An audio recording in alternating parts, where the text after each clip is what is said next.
Good afternoon, beloved community. I am Melissa Miller, host of The Chosen Heroes, and I thank you for joining me here today. We have a very special guest, Dawn Solomon, who is going to talk to us, and I am sure you're in for a wild ride with the information that she has found, and it is to the betterment of all humanity to hear this information and to process it. We're going to kick off the week in review for Targeted Justice News right now.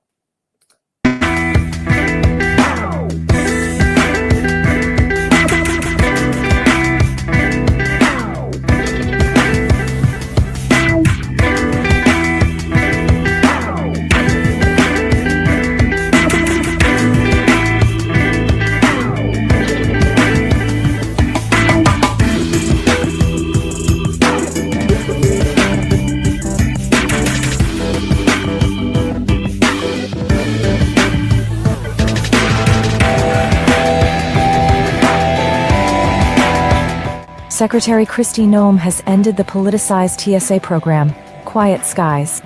The Quiet Skies program has failed to stop a single terrorist attack while costing U.S. taxpayers $200 million a year. The program, under the guise of national security, was used to target political opponents like Tulsi Gabbard and benefit political allies. With this program ended, it's only a matter of time that the other illegal CIA program, used to harass targeted, law-abiding citizens, becomes exposed to the media and shut down once and for all. Keep fighting, TIs! The light at the end of the tunnel is in sight. Democrat Senator Jeanne Shaheen's husband, William Shaheen, was put on the U.S. government's Quiet Skies screening list. In 2023, after he traveled with an unidentified Arab-American attorney, who was on the FBI's terrorism watch list. However, Senator Shaheen quietly contacted the TSA administrator at the time, David Pekoski, to have her Lebanese husband removed from the enhanced screening list. 2 days later, William Shaheen was given preferential treatment and was put on the secure flight exclusion list by the TSA. According to Dr. Anna Mihalcea, vitamin C and EDTA will help remove the nanotech inside your body. She reviewed the U.S. patents by Big Pharma and found they specifically mentioned vitamin C and EDTA as tested substances that will remove it. This is not medical advice. Go see a doctor. IRS whistleblowers Gary Shapley and Joseph Ziegler stepped forward in 2023 and testified that Hunter Biden did not pay taxes on millions of dollars in international money schemes. He was given a sweetheart deal from far-left investigators. These two men later told Catherine Herridge in a 2024 interview that the IRS targets conservatives and helps to hide evidence for Democrats. Moreover, there are 6,000 IRS agents that are years behind in paying taxes. Attempting to explain to your loved ones that you're a targeted individual can be a challenging task. That is why Targeted Justice has taken upon themselves to compile an in-depth guide on how to accomplish this objective. Targeted Justice. We got you. Last week, attorney Anna Toledo mentioned in her podcast, The Gavel, that exposure of the program was happening little by little. DNI Tulsi Gabbard has been declassifying documents that prove the unhinged classification of innocent Americans as violent domestic extremists. This week, reporter Margot Cleveland and The Federalist reported that Senator Chuck Grassley made a huge disclosure. Within the FBI's electronic case management system known as Sentinel, there is a database categorized as prohibited access. This allows agents to hide the existence of relevant investigative reports from other authorized users of the federal database.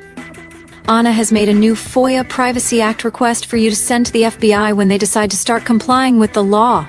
Given the recent revelations of the FBI's malfeasance and the removal of Mr. Michael Seidel from the FBI FOIA office, she has added wording to the new FOIA letter requesting that they look in the illegal restricted and prohibited access files. Now that many of you have sent the letter to Mr. Patel, they cannot say that there are no responsive documents because at the very least, they have to produce your letter demanding removal from the illegal categories of the terrorist screening database. This is no time to stop our activism.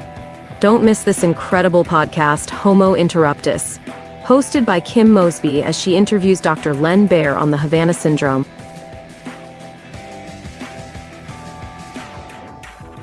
Epstein was murdered. In spite of what the media and FBI directors state, we know better. The CIA's use of remote trans technology and subliminal messaging is very real.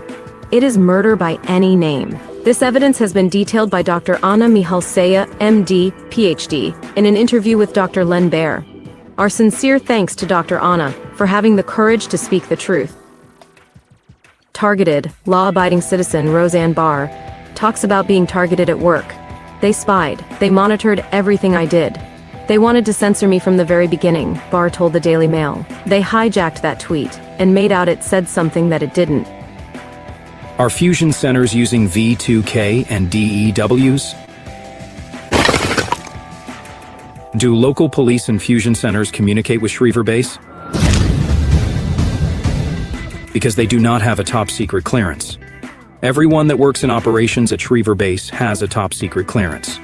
That means that your V2K and DEW is not controlled by local police or the fusion centers. However, the local police might be involved with gang stalking because your name appears on the TSDB, which has no security clearance. Don't fall into the trap of thinking that your neighbors own or operate microwave beam weapons with V2K capability. That is exactly what the CIA wants. Most of the people that operate and program the V2K voices, the handlers, live in Aurora, Colorado. Adobe Voco is a computer program that can simulate any voice. They do not live on your street or in the apartment next to you. Calling all digital warriors. Repost, share, and like this video on every social media site that's out there. We always looking for some awesome people willing to volunteer their time. Let us know what special skills and unique talents you possess by shooting us an email to tjustice2@proton.me. In the subject line, type volunteer. Looking for more targeted justice content? We have several channels online, 100% free, on rumble.com. Appreciate what we do? We are accepting donations and they're all tax deductible. You can either hit this link to do a quick submission of payment or send us a check to the following mailing address. We are a nonprofit organization. We have several different items at our store, ranging from clothes, cups, and merchandise. Either get something for yourself or buy a nicer gift for that special someone by hitting this link. Thanks for taking your time to watch this video. And God bless, and God bless. Excellent news this week. It's very exciting things happening for us in our community and those that are subjected to this inhumane, unthinkable acts of terrorism on civilians. So I want to open up with prayer, and I want to ask, God and Holy Spirit to come forward, for heaven to come down. We must continue to forge forward, and God is our armor and our strength. He covers us. He goes before us. He stands behind us. He shields us. He gives us direction and guidance. And for those in a moment of just feeling downtrodden and just feeling completely rejected and in a pit, I ask that God lift them up. We have had many in this community that have fallen, and we, as digital warriors and people who speak out against these acts against humanity, we do that for them. We do this for the fallen. We do this for the children and the elderly who may not have the ability or capacity to articulate what is happening to them. And we do it for all of us. And God gives us that strength and the power and the resilience. And He gives us the direction that our soul needs, that is hungry, to know that we are heard and we are seen. And we trust in Him. He is the light illuminating our path forward. He is the cloak of protection. He sends angels and guides around us to guide us and to protect us. And we know through Him all things are possible, that no weapon formed against us shall prosper. And God is opening up the portals from the heavens, coming in and infiltrating all the corruption that has come against our bodies, our minds, and our lives.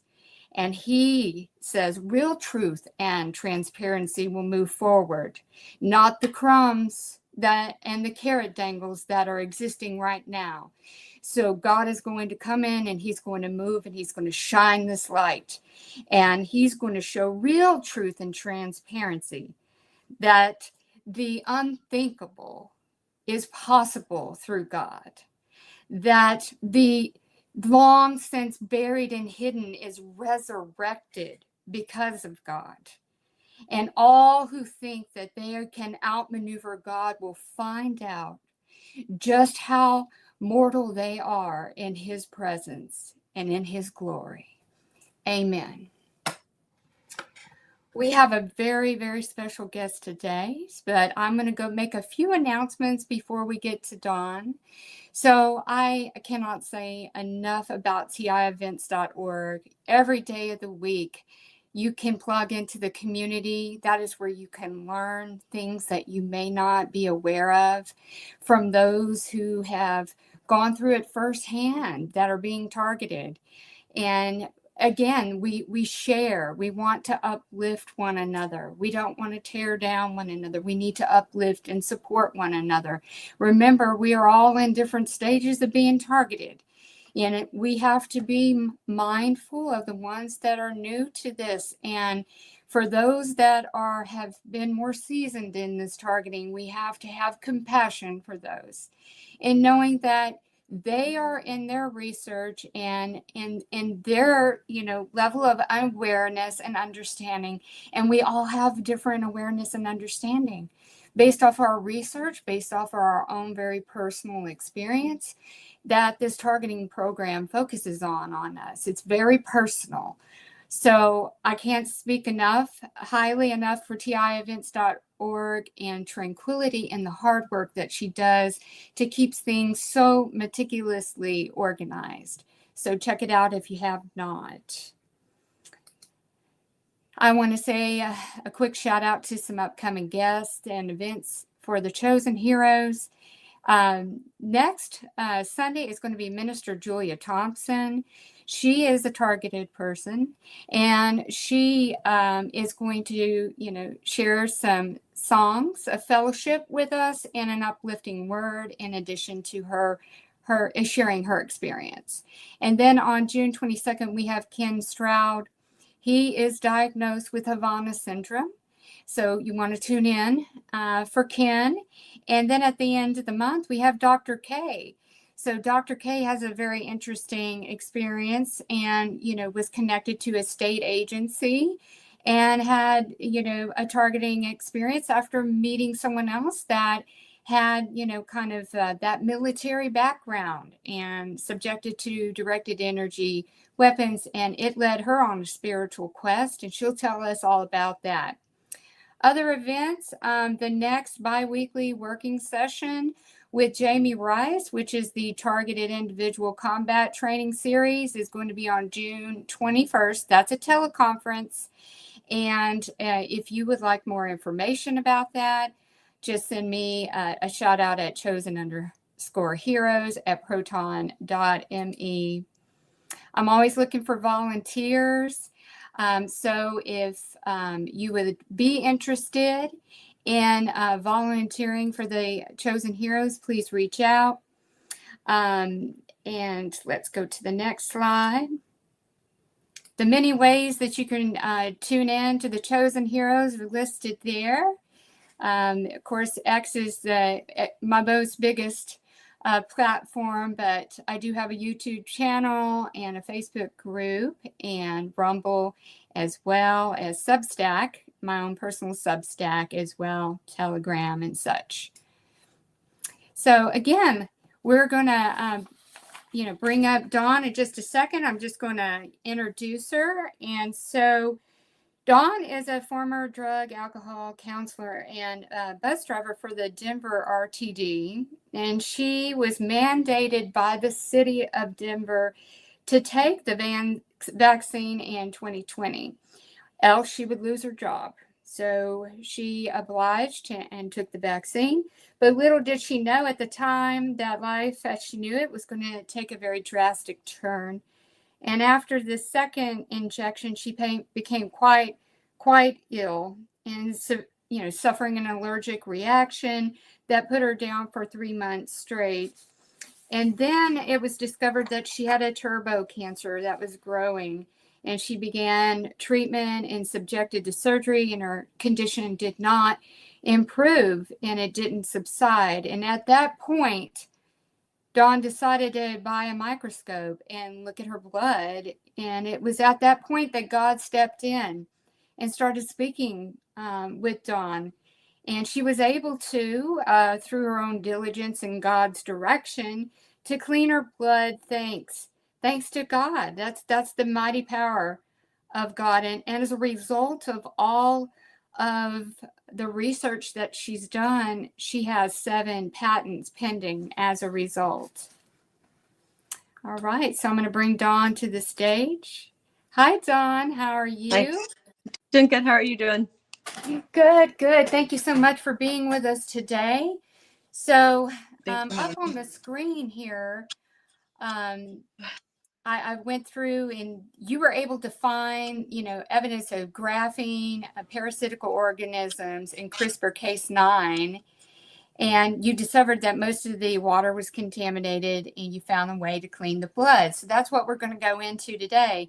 And up on the screen is the graphene in the blood, and this was Dawn's blood. You can see the darkness. That is the graphene.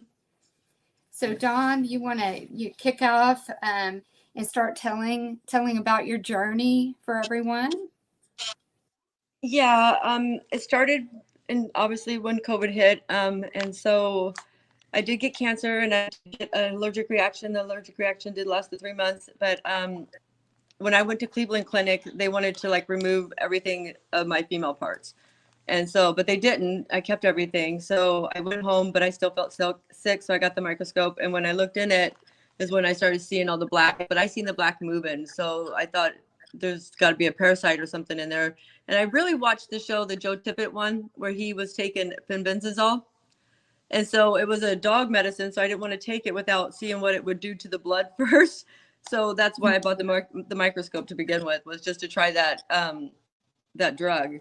And so when I did put it in the blood, I seen the blood make a big difference and a big change. And I thought, okay, this has to be a parasite and not cancer. So I started going down the road of testing a bunch of medicines and stuff up against it. But that's when I also heard God, though, too. So yes, and I have a video. Let me I'll remove this, and let's play one of the videos that you had gave me on the graphene in the blood. So you can see just how much. I mean, it's just all black, and it was thick. It was like, very thick. Yeah, it wasn't moving. Yeah. Mm-hmm. Yeah, it wasn't moving, and there was hardly any red in there at all. It was pretty much all graphene. I was really sick too. I could barely hold up my cell phone. I couldn't text. I was really, really sick. So I knew there was something wrong. My bones hurt to even raise my arms up.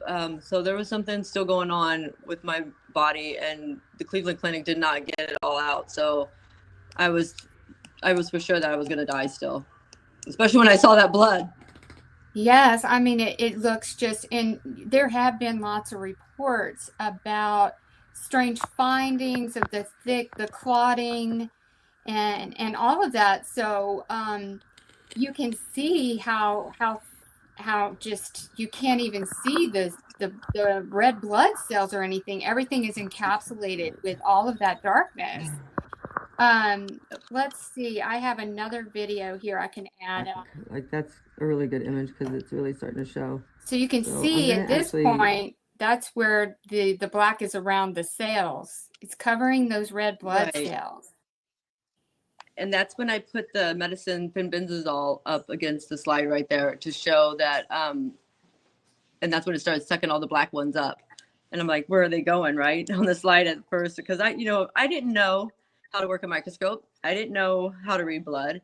I didn't know how to do none of that. So I had to Google and YouTube and learn everything to do to even how to work the microscope. I have a science degree, but I still didn't know how to work a microscope, right? Not a dark field. So I had to Google that to learn. So anyways, Sorry about that. Dog barking. Yes, If I our stay out fur that room, they children, keep going they anyway, never, so I they never apologize. respect when we're talking. No, they just don't listen. So then anyway, I went ahead and I got the microscope, and when I saw my blood wasn't the only one that was alone like that. A lot of my family members' blood was black too. So I was wondering what we all had in common, because all of our blood was pretty much looking the same. And that had me concerned, because if I'm sick, I could imagine that they were sick too as well. So then that's when I started tying everything together, and I heard God, and it was more powerful than anything I've ever heard in my life. So I was told by him that my whole purpose of being born was to expose this. And I said, what is this? And I didn't get that answer for the last 3 years. I had to find that answer. So I dove in really hard, because I wanted to know what this was, right? I had to. And you don't stop when you hear that voice. You just keep going until you find out what this is. And so upon me doing that, I've come across some really big miracles thanks to him. All right. And so that's what I wanted to get out there to everybody, is what I've come across. So yeah. So this one here, I'm going to add to this stage. Can you explain Okay, I guess this? it's All feeding of time. the, And this here's is the worm. snake. Yeah. So the snake on this end is Yeah, so spinning that the was, cell, so they were telling us at blood's the coming time that out, that was the spike and protein then around here's our the red other end blood of the cells, snake. okay, the yellow ring. As you can see, all of And them's ready so to when start I did it at 1 o'clock in the feeding. morning, and I'm looking at this, One and will I'm spin seeing it, that and the other spike one protein at is the other coming end. This one's undone actually eaten, from both the of them blood are, cell, and they're wrapped as around, they're each one of spinning those it. yellow ones have a red blood cell in the middle of them. So they're coming undone, and there's this little guy there, and he's got these little arms, and he's spinning that red blood cell. And he's eating the red blood cells, what he's doing. He's feeding off of it, and the blood's just like squirting out. You can see it like in the video. And so the other ones start to come undone too. They start to fall down, and they start opening up, and they're feeding off their red blood cells. So they were eating my red blood cells, and each red blood cell has one around it. And I'm thinking, oh my gosh, if this is what they're saying is the COVID and the spike, and this is what it's doing, why aren't they seeing this, right? This is what I'm thinking, because I'm just a girl in the room with the microscope, right? I'm not nobody really. So for me to have that image, it was pretty traumatizing to see that. So of course, I'm going to run into the hospitals and tell everybody I've got these snakes in my blood and I'm dying and they're eating me. And so it was pretty traumatizing. Yes, and let me bring to the slide that when you went to the hospital. So down at the bottom of the screen, you're going to see like a medicine bottle that has the parasites in it. So you took this bottle with you to the hospital, and tell them what happened as a result of you going there. Okay, so in that bottle, though, to back up just a second here, I started dropping my blood into a bottle of water, Okay, and that's how I got those creatures, was by dropping my blood in there, and it like grew a chia pet, right? That's what I keep saying to people, because the parasites, I had 3 of them. And so when I did that, I put it all together in the jar really quick, because I was going to take them up to the hospital and let them see that I had, a sample there, for that way they could test to see what it was, and let them know that that's what's in my blood. And so upon going in there, they told me to come in, that they would treat me, not to go to the infectious disease clinic or anything like that. And so I go in there, and they didn't treat me. They wind up putting me on a psych hold. Told me that I was in a schizomosis stage or something like that, where things weren't really biting me. There was nothing underneath my skin. I didn't feel anything. It was all in my head, that I was more or less crazy. And so they put me on a 72-hour hold. And then the very next day, you went and had your blood analyzed. And that's what these white images are. So it shows on there that she had extremely severe parasites, which is what she went and was telling the hospital that she had. And then it says that you had extremely severe, what is that? Rakan? What is that? I think it's either mold or a bacteria or a fungus, one of the two. Yes, well, we know that fungus and parasites are what lead into disease and lead into cancer. And we've heard lots of things about some of these, injectables and airborne things that we're dealing with on a day-to-day, which this is not, it kind of lines up with some of that as well.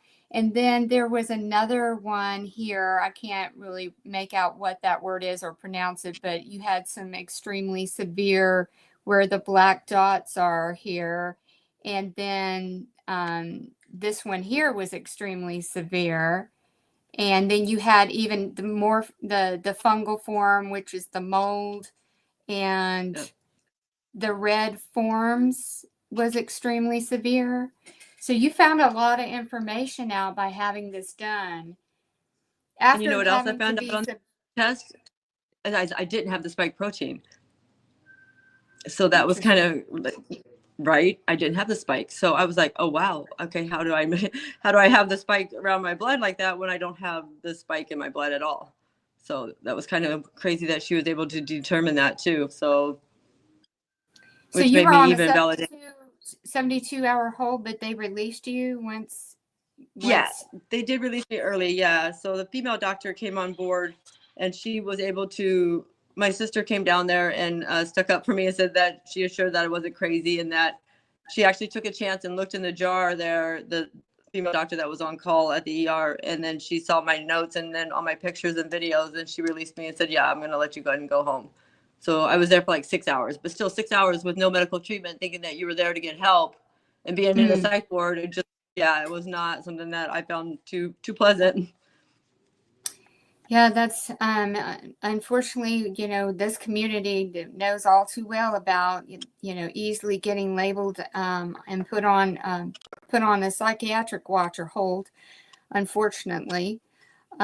Which also doesn't let you get tested or treated later on either. Like you Yeah, go to so the hospital, the they reason have you treatment. went and then you didn't even get treated for what you went for, even though you had the hard evidence that you had the parasites, which is Yeah. what you were trying to report. Yeah, and sorry, go ahead. No, go ahead. So Oh no, I you're was going fine. to see if there was another video maybe that we could bring up. So because you started doing a lot. Let's bring this one up. Is attacking the virus This right is here. the white blood He's cells, trying right? to eat it. Right. As you can see, Right. the little So white ones when like I right started there on his butt. examining the blood, Just I chasing him noticed that down. It's our crazy. white blood cells were being trapped. Okay, so they were in there was black lines, which shouldn't be in the blood. And they would go and they would trap all of our white. And so our white and our red weren't together, like they were separated. And when I put the medicine on the slide, the black ones were getting sucked up. I followed it up there, and that's when I saw the white ones being released, and they would just come out and start attacking the black ones in the blood and hunt them down and kill them. They'd chase them down until they caught them, and then they'd kill them. So I was like, okay, there's something, what's trapping our white blood cells? What could do that, right? Like, that's a pretty genius thing to actually be able to accomplish there, because they would even take the littlest piece of blood that was red and circle it too and not allow them to intermingle at all. So I found that pretty odd that everybody's blood I was monitoring and looking at was exactly the same way. So nobody's white blood cell was mingling with their red, which would explain why we were getting sick. And several weeks ago, Dawn did take a look at my blood, and we saw the corralling of, the separation of the white blood cells that couldn't get to the red blood cells. So she had also looked at a friend of mine's as well. And both in my blood, there was evidence of, the first one. Now, I've been on a detox routine since it's coming up on a year now. So I was really surprised to see the amount of graphene that was in my blood. So we're going to get into a little bit more explanation of what that, because the graphene is obviously, it's graphene oxide and it's synthetic. It's nanomaterial. It's not organic, right? It is carbon atoms. It's two-dimensional lattice, right? And it's used for drug delivery or biosensors that can be detected as biomarkers in the blood. So, and then biocompatibility study and therapeutic effects. So I'm like, I did not take the shot. My husband did, but I did not. And then here's all of this graphene in my blood. So I think we're just, subjected to it, and it can cause toxicity, obviously, and inflammation, and it can accumulate in the organs. And what is you feel like it's kind of like how it makes us more receptive to the frequencies, and Right. for them to tune in to the body and what's going on. And be able to start controlling our cells and proteins and stuff too in our body. And our proteins is everything. You start changing our proteins and releasing certain proteins, and that person's going to get very, very sick and very ill. Yeah, it's just it's amazing, the findings that you've done and the countless hours of research. I'm going to bring up.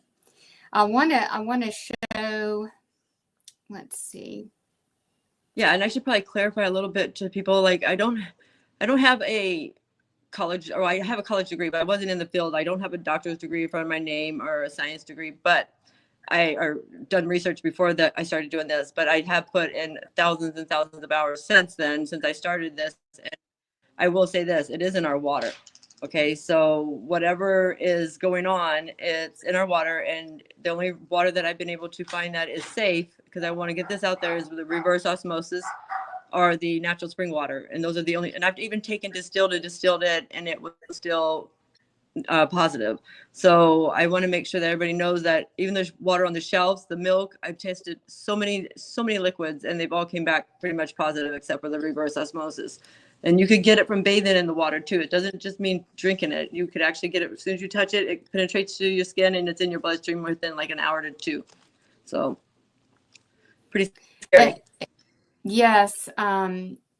She even tested, like, my water. I do have reverse osmosis, but just the regular water.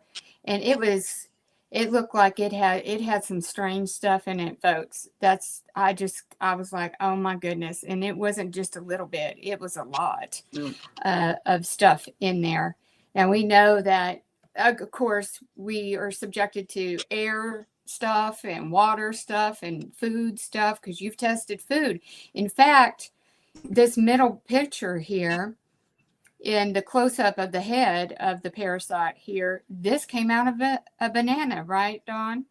Yes. I was sitting there and I was I ate the banana, okay? And it was before I knew that it was in the food. And I looked down and I said, oh God, please, because it's all curled up and it's like on my bed. And I'm like, please don't let that be one of them. Like, please, Lord. And because I already ate that banana and I didn't even look at it, right? I wasn't thinking to look at the bananas.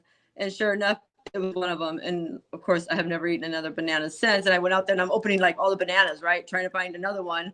And it's from the water. It's the only thing I could think of is it got in there from the water. And so it's contaminating. So this parasite is thriving in any environment that it's in.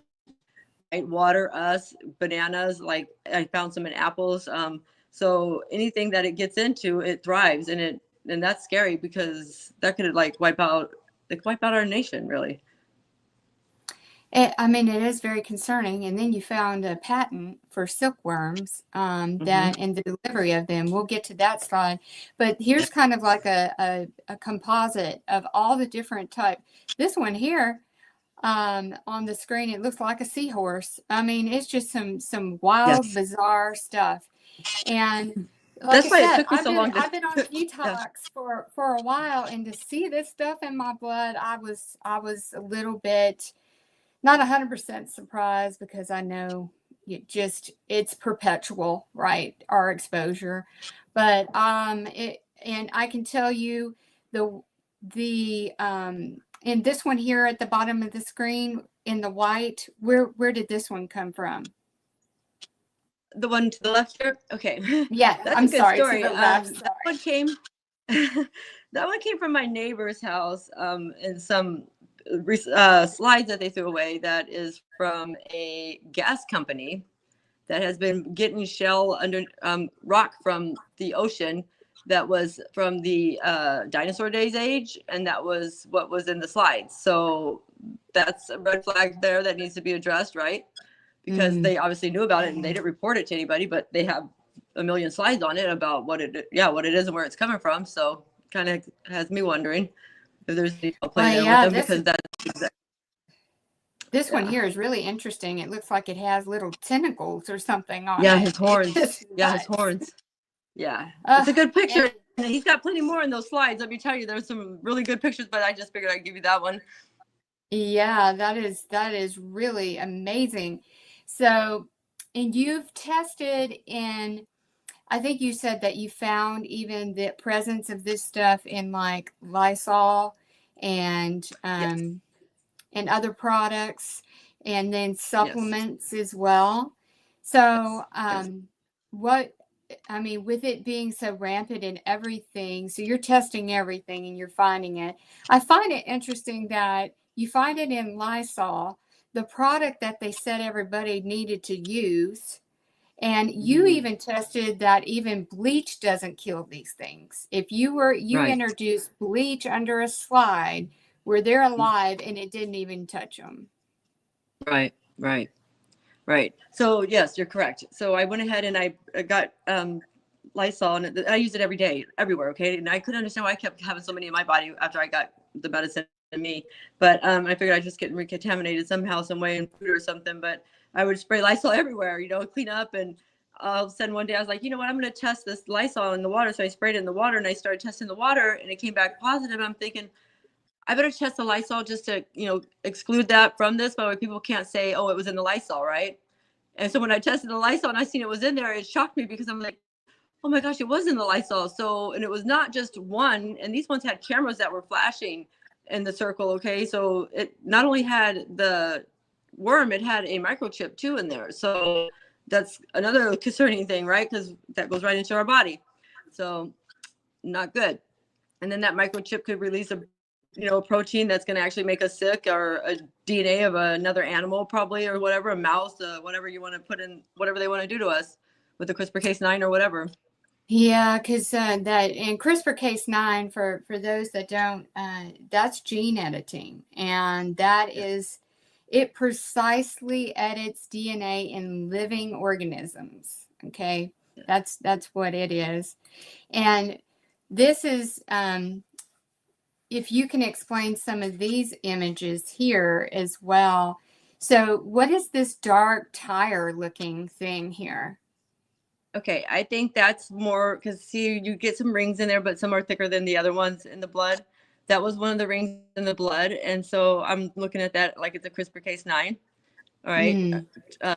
Yeah, because it's thicker, it's more, and you can almost see like where it gets darker on one part of it, where they cut it out, and that was the door that's supposed to open on the CRISPR-Cas9, as like on this wheel here. It's got certain areas that are for certain things that CRISPR-Cas9 is supposed to do, right? So it's supposed Yes. to go in and edit certain genes and give you certain proteins and give you, like, it could change your chromosomes. Like, I have 58 chromosomes right now because they've been altering mine. So it's plain to see that that's what they're doing. And Bill Gates has the go ahead on using CRISPR-Cas9s, and that's kind of scary to give somebody that authority. I don't think anybody should have that authority over anybody to edit Especially genes not like him. that. Right, that's what I'm saying. And so I'm like, okay, and he's laughing because you hear him on the videos and he laughs about the farmers not making it and stuff. Well, he could be out there editing their plants, their soil, us. I mean, CRISPR-Cas9s don't just do us, it does everything. So it could be the reason why some of this stuff is failing. We don't know, right? Because he should not have control of that. And there's a few other people that have control of it too. I mean, America's just not the only one. So, and that's scary because that could be a weapon very easily used. And I know that Robert F. Kennedy just got it approved for a kid that was, very sick. Okay, well, that's okay because that's going to be in a different kind of setting. They're being deployed out, and then, I could go in and buy CRISPR-Cas9s, all right, and put them in water and just, go to town so anybody can make that bioweapon. That's pretty scary. It's not controlled as enough, I don't think. Yes, there's And no that's just my governance personal over it. It's just like a wide terrain of who can get in their hands onto it. There's no regulations or can. I mean, obviously, just feeds into a bunch of Yeah, I'd like to know who malevolent. got their hands on 2017 and 18 and 19, who ordered the most. Yes. So this Because metal I can see image those here. rings in our water. Yes, she was telling me that, when you have water, like you take a spoon and you let it run off, and then you see some things that are clinging to it and you kind of shake it and it's still there. Is that what were you saying those That were? was Because we amoebas. looked, those are amoebas, which is Amoebas. another Yes. parasite form. Yes. So can you talk to us Yes. a And little bit those, about amoebas? yeah, so the amoebas, I learned that, okay, so with amoebas, here's the sticker here, okay, because this is going to bring the Department of Energy in with this one, okay? So amoebas will, certain ones will have people give off a gold nanoparticle, okay? So our bodies will produce that with this certain amoeba, okay? So if they put that amoeba into the water or whatever, and that amoeba is in us, then we're going to produce gold nanoparticles, and then that would probably understand why they have a gold project. I don't know, maybe it's just coincidence, right? I'm not that, but when I open up the gold project and I'm seeing all this bacteria that they're allowing into the human race and out on this, that they're studying and all obviously and interested in very much so that they keep running all these sequences on them and that they're in the human body and we're producing them with all this stuff that's coming out of us, and that if they can make biofuel and bio money and stuff like that off of us, then I'm wondering why they're all on our genes and up in our business, right? And they have a contract signed with NIH. Department of Energy does. So that's So kind the of scary Department too, of right? Energy has a contract signed with NIH. Yes. And I have that contract. I should have shot that over to you. I could maybe give it to you later if you want to put it up. I mean, every day when you just think that you have learned, the capacity of sick, then here's another turn of a layer of sick. And it Right. just, and no transparency on it. And this middle one here, where it says this about the large scale RNA sequence expression and splicing, that it says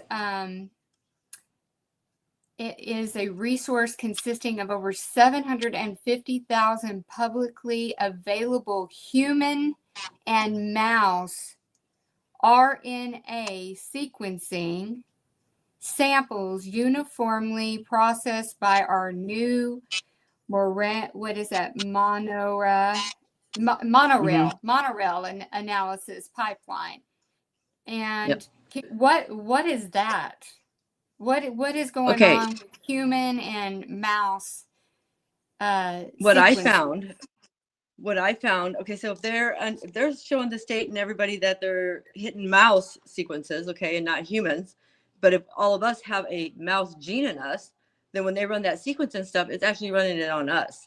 Okay, so if let's say they're targeting the mice to, like let's say they're going to hit it with something that's going to make the mice, get sick with something. Well, if the human has that in them, then the human's getting that sickness, and they're going to go the same way with the mouse if they have that mouse gene, right? And from what I've seen in my database and in my genes, that the NC, which is right in front of the gene, in the clinical variances on our genes, is one way for them to hide the mouse gene in us and get away with it and it be in our gene and not be detected. And so that's pretty much what that is. I think that was the sequence for the, it was actually a sequence in a human's blood, but it ran up back to a mouse gene actually, when I broke it all down to the very end of it. Yeah. Yeah, I mean, there has been some talk of these weird things. So coming up, we're going to show a database that is associated with NIH that I was quite shocked. And I consider myself to be pretty open these days because we being targeted individuals, we've seen a lot and been subjected to a lot. But it was a database owned by the government, NIH, that had my genes in it. And so we'll get to that in a moment. So I'm throwing that up because all of that's going to start to make sense about this, commingling of, mice and human and all of this stuff that they're doing in experimentation. Can you explain this very boxy structure image up here? Yeah. Yeah, that was in my blood. That was a picture of one in my blood. It's what they're calling the fiber clots. Okay. That's what I've come to find out, that they are alive. I've tried like calling people and telling them that they're alive and they just don't see it yet. And I get why.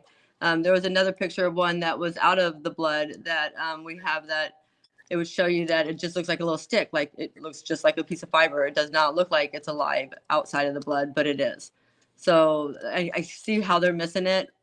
in the terms of the doctors in them, but at the same token, I could see that it is alive. So I have to argue that point that it's not alive in us.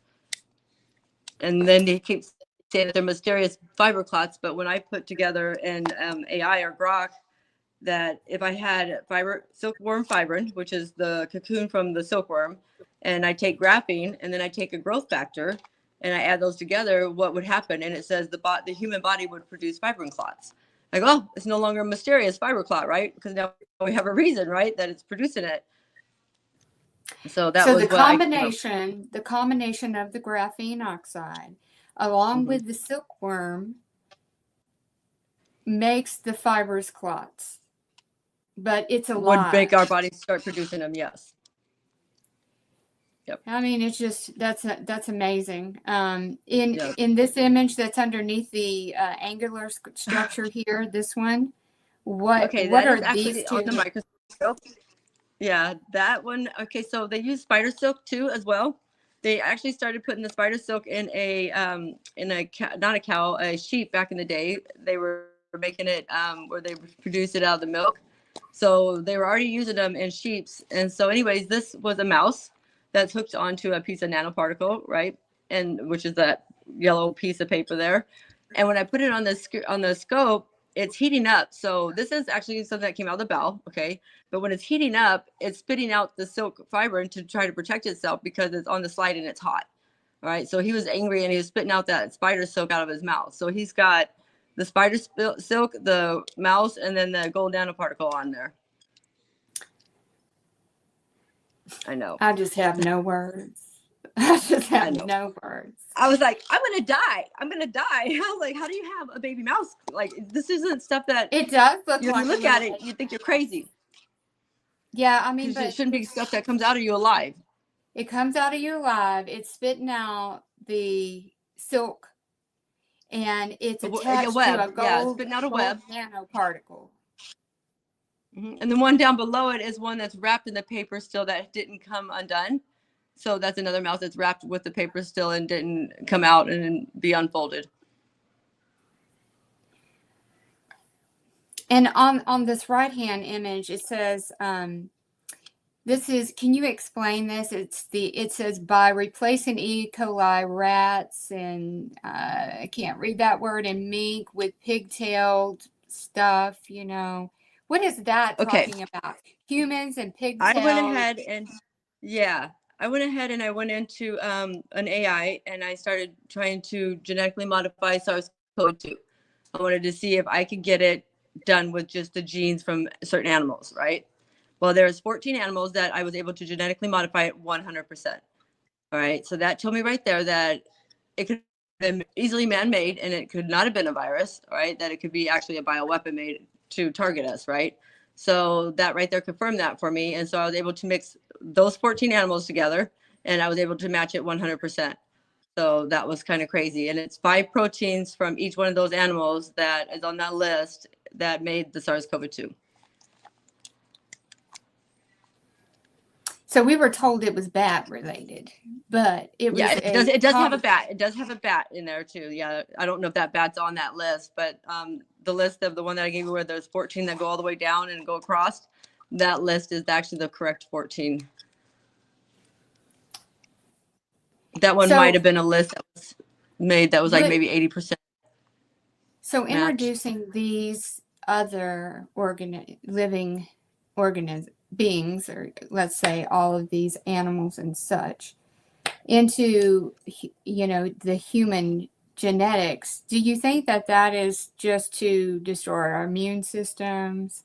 Because it's not natural to our blood, right? So it's a foreign invader. So I would think inflammation would be spiked, right? That your body is trying to fight off this foreign matter that is in the blood that is not of human origin. Right. So and then these are the things that were all kind of included in the injection. Right. And those were also ones that are really compatible with us and really close to us, that they could actually like fall under that radar and get through. And the doctors not even be able to notice that we are getting to be autoimmune disorders because of this is on the chromosome 9 instead of chromosome 6, and it's an animal mutation instead of a human, right? So it's made a lot of people very sick. So they said autism went up in children, right? First thing I did, I went in there and I found one kid on autism on the internet, and I go and I pull him up in the NCBI's database, and I look at the gene, and sure enough, it's a gene that's compatible with us as a mouse. All right.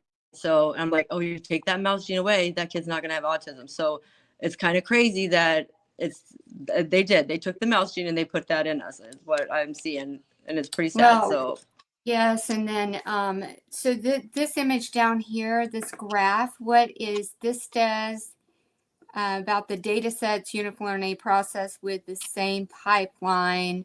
Is this like, it says the genome biology, is this like a comparison, or what is this image? okay, can't see the image. I'm sorry, my eyes are really bad. I'm like, what is that image of? I'm sorry. Let me see what I sent you. Let me see. I'm gonna try to zoom it in here. Hold on. It's like a red graph, and it has that multi colored one next to it as a comparison. Right. But it went along with what you sent about all of the commingling of the animal to the human. Okay, so it might just be one real close to each other. Yeah. Well, it does say it mirrors what the first image is, which is a resonance of 750,000 mouse and human RNA sequence data sets uniformly processed with the same pipeline. That's what it says. Okay. So it goes into that. So what she's been speaking about, that silkworm and graphene connection causing the clotty looking things that are really alive. And we know that there have been reports of, those who do embalming and finding, not being able to get the embalming solution into the veins. And they're pulling out these rubbery clot-like things, right? So interesting enough, this structure that you tested your 3-year-old granddaughter, and lo and behold, you started going into the treatment regime on her, and then she expelled this, right? And you were able to capture it. So I'm going to play that video.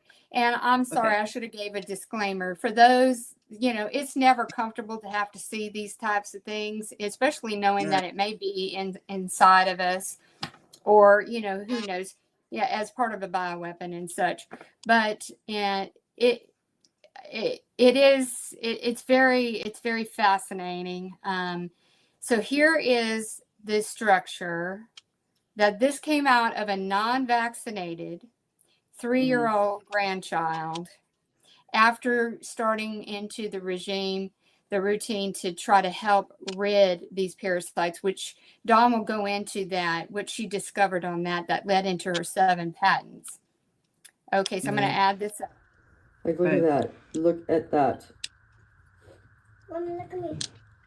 That is great. Yes. Okay. So there's one, and then here it is in the water where it was moving. Right. It's propelling. I was like, it's got. Yeah, it's like, little. Yeah, you can see it. Well, this video wasn't long, but it just kind of moves around, like it's like the branchy part is where it started to propel. Yep. So again, it's that this is just to say that it's not necessarily just in a vax. Well, it could be because she had her childhood ones too. We just don't know what is in these things. Unfortunately, it's hard to trust what is in them. Yeah, good word. It's very hard to trust. So now I'm going to go back to the patent, which I've got the patent number up here, and it's called silk-based products.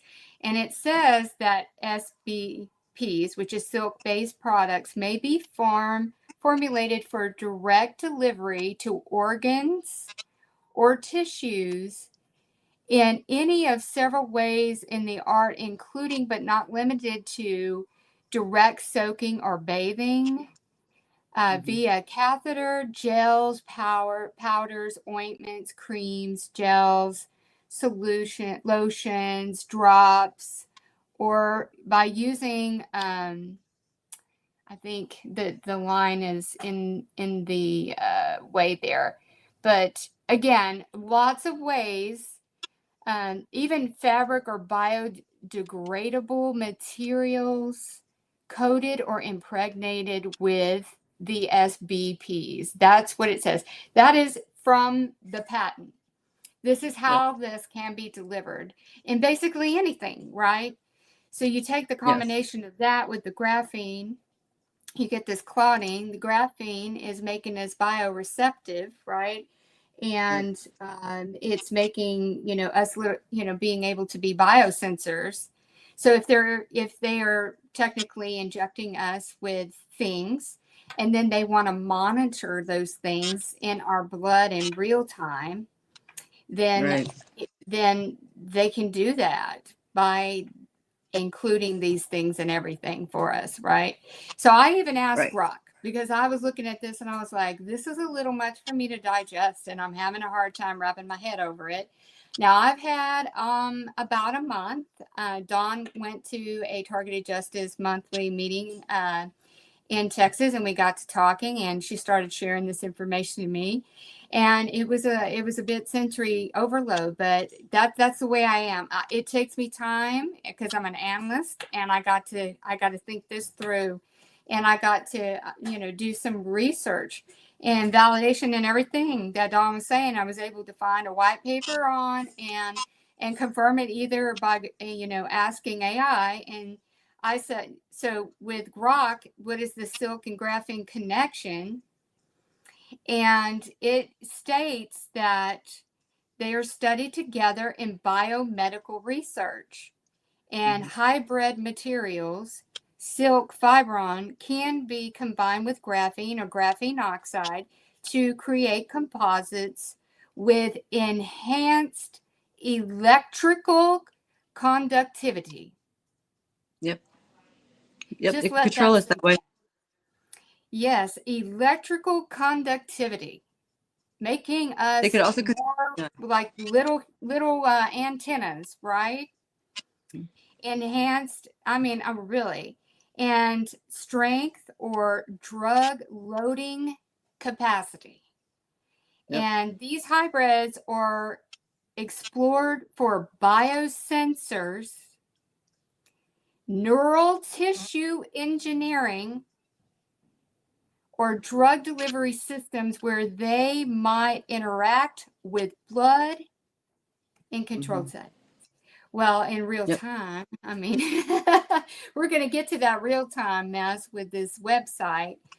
And natural role in biology, silk is a protein fiber produced by silkworm spiders. Like she said, there is proteins that relate to the spiders as well, organisms for structural, protective, or predatory purposes. Biomedical role is silk's biocompatibility, strength, and biodegradability make it a key component of SBPs in patents used in tissue engineering, drug delivery, and medical devices. You were going to say something, Don? Yeah, no, go ahead. Keep going. No, go ahead. I'll say it in a little bit. Yeah, but you're right. Go on, keep going. So no natural presence in blood. Yeah, it's not supposed to be there.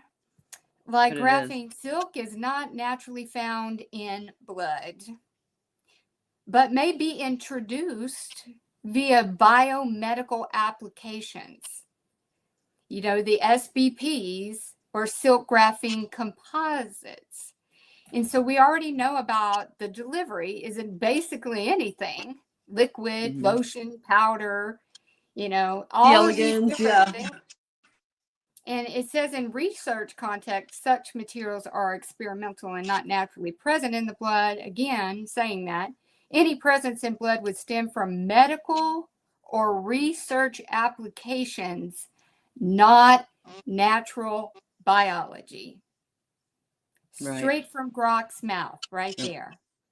And if Yep. you go in and you start looking at these patents on these injectables, and you start seeing these things in there, then there you go. It is right in front of us, everybody.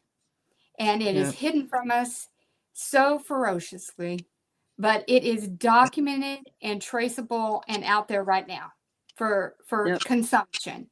But you know, anyone who tries to dance on this is immediately ostracized and tried to shut down and discredited, which we all know about how it is. And Dawn has been subjected to directed energy recently, and her phone shutting down and having to go to the Apple store and everything else after we met the other day to kind of go Yeah. over this. She looked at my Yep. blood again, which from 2 weeks prior to when she just looked at it, you know, on Friday, the graphene had significantly reduced. So we'll get into those methods. But can you explain, there's another sequence 11 patent over here, a different patent. And can you tell me about that one on the right-hand side? Yeah, that patent, that's actually at NIH's NCBI's database. It's a sequence that they ran, okay, with Dr. Wolfgang. He was one of the ones to enter, you know, the kids that had the white hair and the white eyes back in the day. They actually, the Bombay Morix is actually one of the silkworms. It's on that paper, and that was actually put with the children. So they say they didn't actually put it in the children, but I beg to differ, right? So that's what that is. That's the whole paper in that sequence is about the Bombay Moray silkworm in those children. Back in, I think that year was, what was the year on that? It's hard for me to see that document. Hold on, let me see. Let me take a look. It looks like, oh my goodness, where would it be? 2001. I think it's 2001. Okay. Because that's the patent Yes, year. you're right. It was Yeah. December. It says patent 11, December 2001. 2001. Yep. So So that's they've been when doing I this stuff for a minute, right? They've been doing this for a while. So And C. elegans too is another one that they use to a worm, and that worm could like see things like inside of our body. So it could like, it's like a little videotape that takes place as they're going through our body and watching, that is recording back to them, letting them know a bunch about like our cells and all that other stuff. So they're allowed to see a lot more with the C. elegans, which is a really common. What's the name of that parasite? It is, it's a long name. You but call it's it Yellings? Yeah, I do. Because it's so long. I'll pull it up on the computer really quick and tell you what it is. Hold on one So second. an organism, a live organism that has little eyes that can be reporting back things. I mean, yeah, so it's just that worm that was on the oil companies and them database that they were studying from back in the day, that was the C. elegans there too. So the ones that I'm seeing in our blood and the ones that NIH has in their back door of all these C. elegans and all the years that they were putting them in us, documented, that those were the worms that are also the fiber clots. So let me see what they're called here. Hold on. C. elegans. Hold on. All right, here we go. The correct spelling for these are, and they're like a roundworm. Okay, they're a nematode. Okay, so they're from that family, and they're called CAENORABDITIS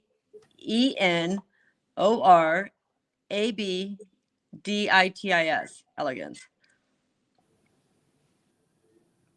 amazing. Yeah. So there's lots of things, you know, that are, you know, being subjected to us, I should say, that is in the name of research and experimentation. And that leads, you know, right into this NIH related database. Right. And it is the National Library of Medicine, National Center for Biotechnology Information.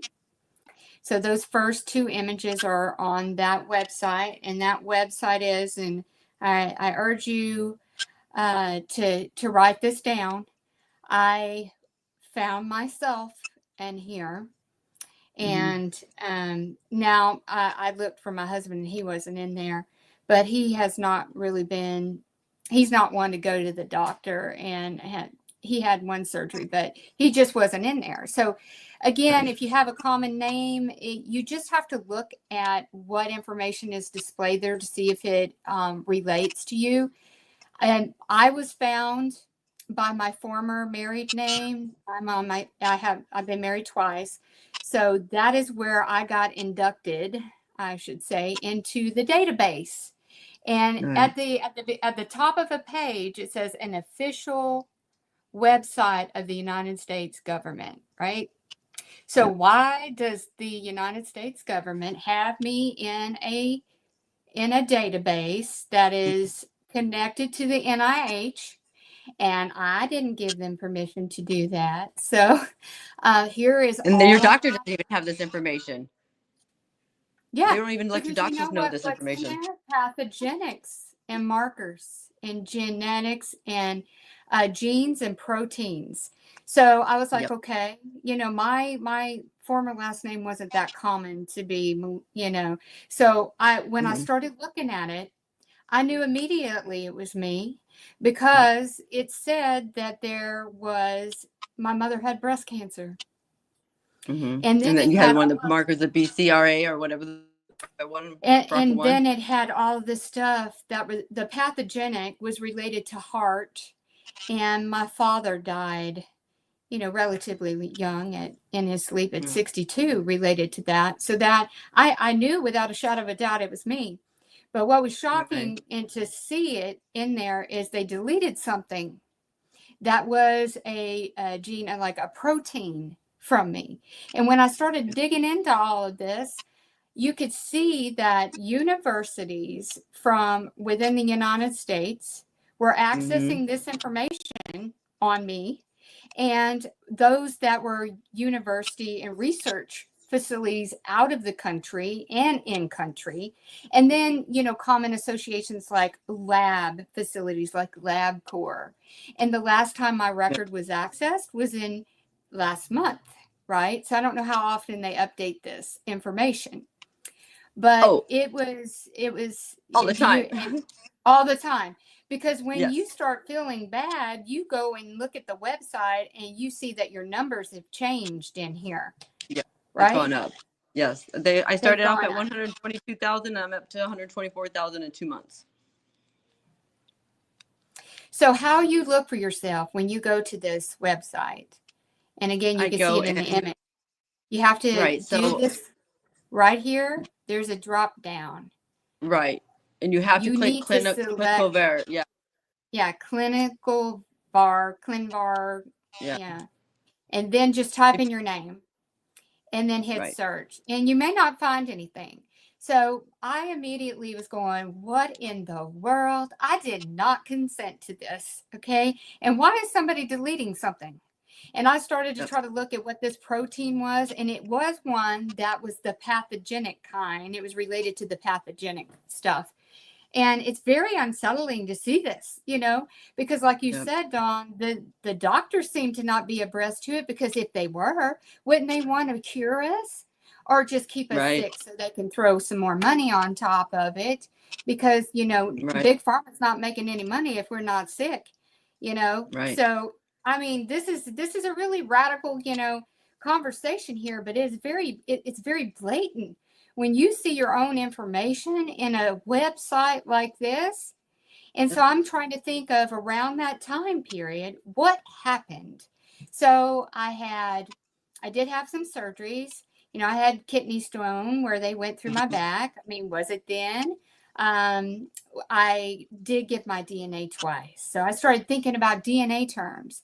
I did, unbeknownst to me, of you trust, you put blind trust in something thinking that Yep. it won't be used for evil purposes, the 23andMe, or if you Yep. where you do a spit sample, or and I did a spit sample DNA for my endocrinologist around that time too, where that analysis was supposed to be about looking for, nutrition, deficiencies and, what would be best for me to, and what diet and stuff like that. That was the guys, right?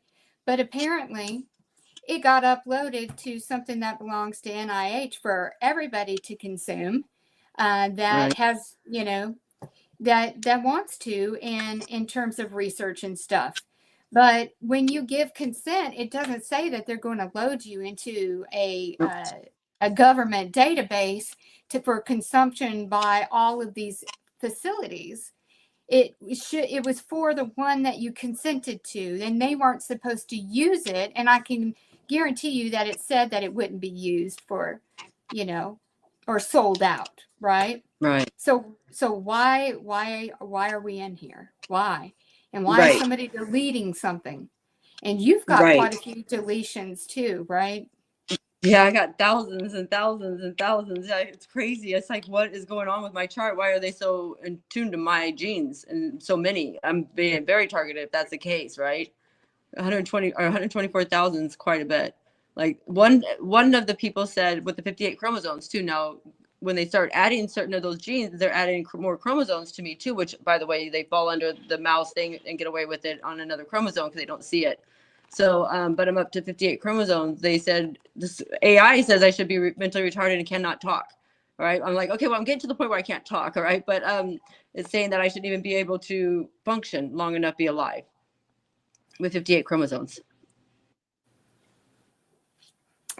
So that's kind of alarming if that's to what they're doing. And so, yeah, it's kind of scary. This one here that you circled, that's related to the mouse.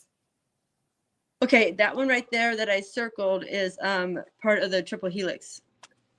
Oh, can you explain to us what that triple helix is? Yeah, so the triple helix is the thing that they're talking about, 3 strands of DNA, that they changed people to the triple helix by the vaccination, that was what was going to happen at the end. Now, when I got a message on my Mac computer that came across that said there was an error of uploading this message, and I said, oh, well, gee, I wonder what that is, and I screenshotted it and I sent it to AI and Grok, and they come back that it was coming from the NIH's ISP address, and it was saying that that's all she wrote, and it was the triple helix. So with that being said, I've been trying to get a hold of Robert F. Kennedy, all them, to tell them hey, why does your program have a triple helix, or called a helix program? And at first they tried to say they didn't have a helix program, but then I've got the guy's address and his email that says in the back of the database here that there is a helix program in that facility in NIH. So they do have a program back there. So that's kind of scary and too, so right? she found that, I think it's another drop down. It was like the FTP server where there's been uploads and stuff, and there's all these documents, and that's where she found the information, even though it was denied. Yes. And I even sent the guy an email and was like, hey, why are you doing this to my genes, and you need to stop? And so I never even got a response, and I sent him 2 emails. So we'll see. But whatever they're doing, my blood still looks really good, right? So I'm still alive. I'm still able to talk and walk so far. So yeah, if anything does happen, then we know who did it, right? But but the triple helix, I keep hearing everybody talk about that. And if that's the case, that's pretty sad, because if that starts hitting a lot of people, then that's going to eliminate a lot of people off this planet, right? So that's kind of scary. Well, there's a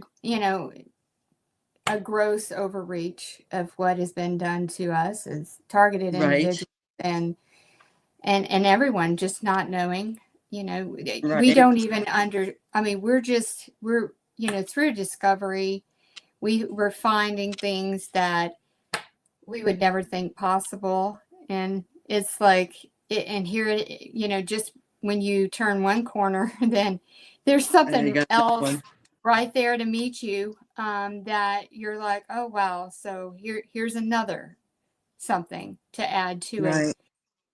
This is the triple helix that you were showing me about. Can you explain these images here? Yeah. Okay, so this is an NCBI's database, right? These are all the people that's being monitored right there in the red down there. All right, those are all the people that's coming up right now that is being deployed, that protein that's over here to the left, or to the right, sorry. Now that protein over to the right is also down there. If you see that worm down there and it says head, middle, and tail, those are the proteins that they can hit with that worm inside of us. And that's what that worm's going to release, is that protein. And that's what's going to trigger our triple helix, right? If we have the helix going on. So anybody that has that could be hit with that sequence of the MTK or whatever. I can't see the exact protein, sorry.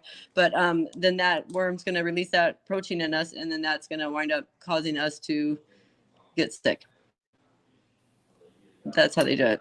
Well, we know how frequencies are in play in regards to our torture. Right.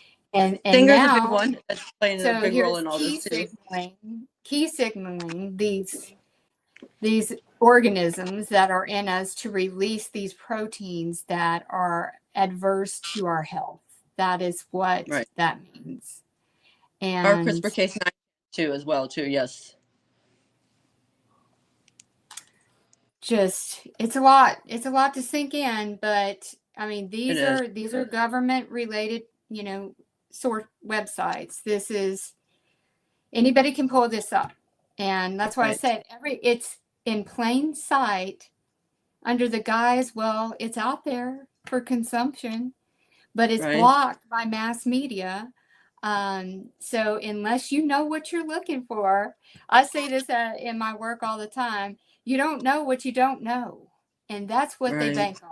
You don't know what you don't know. And until someone is doing that due diligence and that research and comes across these things, and then all of a sudden it becomes discoverable, because it's not going to be talked about, none of this. Right. And on this last image here, on this, what is that? The mediator with the little graphic. That is a multi-protein complex that functions as a transcriptional, what is that? Coactivator in eukaryotes or something. Yep, for the triple helix. Yep. That's related to the triple helix as well. So I know that right there. Yeah. Yes, that's been a lot of information to take in for everybody. So hopefully this recording will stay up, but I will do my best to keep a copy. But let's go into how you came, all this research, CJ. Now you found out all of this stuff and how it's, kind of relating to, the injectables and everything, our food or water, and it's invaded our blood and our tissues. And you are on a spiritual quest, and God was your co-pilot, giving you guidance and things to try and to get this stuff out of your blood. Because I want to add to the stage, and Dawn can go about what she found and discovered that is helpful, and what led to the patents that you have in progress right now. So this here, it is like red. I have not had red blood like that in probably a year now. That is amazing. Look how clean my blood is looking. Look, that is pink, red blood. And there's no black circles around it. Yeah. Yeah, it was this. Let's go back to the beginning. It was this. Yep. It just looks like tar. It does. That's how I felt too. It was like tar. Yes, you were so sick. Yeah. And so, can you talk to us about what you found and that whole journey where God was your co-pilot and you started experimenting on ways to help clean your blood and what that whole journey has been? Yeah. If you guys read Revelations 22:2, it says that there's a tree on each side of the river. The water runs through the town, and it has a tree on each side, and it's the tree of life. And God says to us that the leaves on the tree is the cure for the nation, right? It will cure it of its curse. And so I was like, oh my gosh, because he kept saying tree to me, tree. And I thought, what does he want from a tree? Like, I got to go outside and sit next to a tree. Like, what does he keep telling me tree for? And so it took me a little while to get it because I'm a slow learner, but I started mixing some herbs together, and I needed some zinc or iron or some one of the minerals, and I wasn't getting it from my supplements because they were altered with and tampered. So I went ahead and went down to a herb farm or whatever, and I bought Tulsi and put it in the microscope, and it just ate up the graphene and stuff out of my blood all by itself. So I said, whoa, wait a minute here. Like bleach didn't even make those things move or put a dent in it. And so this leaf does. And I'm thinking, that's God's hands. Like that's God. That's his plants are, it's a holy basil. So his hands are really like all in that for it to be the cure. So anyway, or not cure, but I can't really say cure. It's patent pending. So it does take it takes it out like 4 minutes out of your blood. So it's pretty powerful, but there's only one Tulsi that really works that I found to be really effective. And it's Africanum. So, and it's hard to get So a hold of. again, It's hard to find. that's holy basil, Right. also known as Tulsi, but it comes in different strains. And the one that is really powerful and effective is the Africanum. Yep. Do And they it's also hard to find. I'm sorry? And it's hard to find. Yes, because you said that there were at farms fires on the Tulsi. Yeah, there was some raids done and some other things too. So, and there was a tea that the India tea used to have it, and they like within a couple months have already taken it out, and so that herb's no longer in that tea either. So that was like a backup for everybody. So I don't know what teas or anything has it anymore. So I have to really start doing some research about trying to find it because I've only found one farm to really work, and I don't want to put that farm's name out there right now because I don't want to get in trouble. So or have it taken away from us. But so yeah, that's because where if they're causing, if they're burning them, or stopping them. and Yeah. so it was about, I guess, 2 weeks ago, Dawn had took a sample of my blood, and you could see all the graphene rushing to the edge. And I was so surprised to see that much graphene. And I had some little clotty stuff going on as well, along with the creepy crawlers. And then when she took a look at my blood on Friday, I had significantly less graphene, but I had the creepy crawlers, but no clotty looking stuff. And I've just been doing the Tulsi tea. I've been when I measure it out, it's a little more than a tablespoon, and then I just let it seep, and I let it seep for a while. It gets cold. I want it as strong as possible. But you could also grind it up and put it into capsules too. And Dawn, do you have an email address if people want to reach out and ask you questions on your research and the Tulsi? And I know that you're working on growing some yourself as well as working with the farm also. But if you want to give the email address, I can type it in the chat. Okay, yeah, it's Dawn Solomon. So my name. And then there's 22245. Okay, Dawn. 22245. Oh, you cut out. That was my RTD number. I'm sorry. What? What was it? One more time. Okay. 22245. At gmail.com. Gmail. Yeah. Okay. Putting that in the chat. You can ask Dawn questions offline. We'll see if we can get to some questions at the end of this, but I wanted to make sure. And then if you want to inquire about it. So I'm going to show a video now. Okay. Of this one. I don't know why it wants to flip it to the side, but this was someone's blood.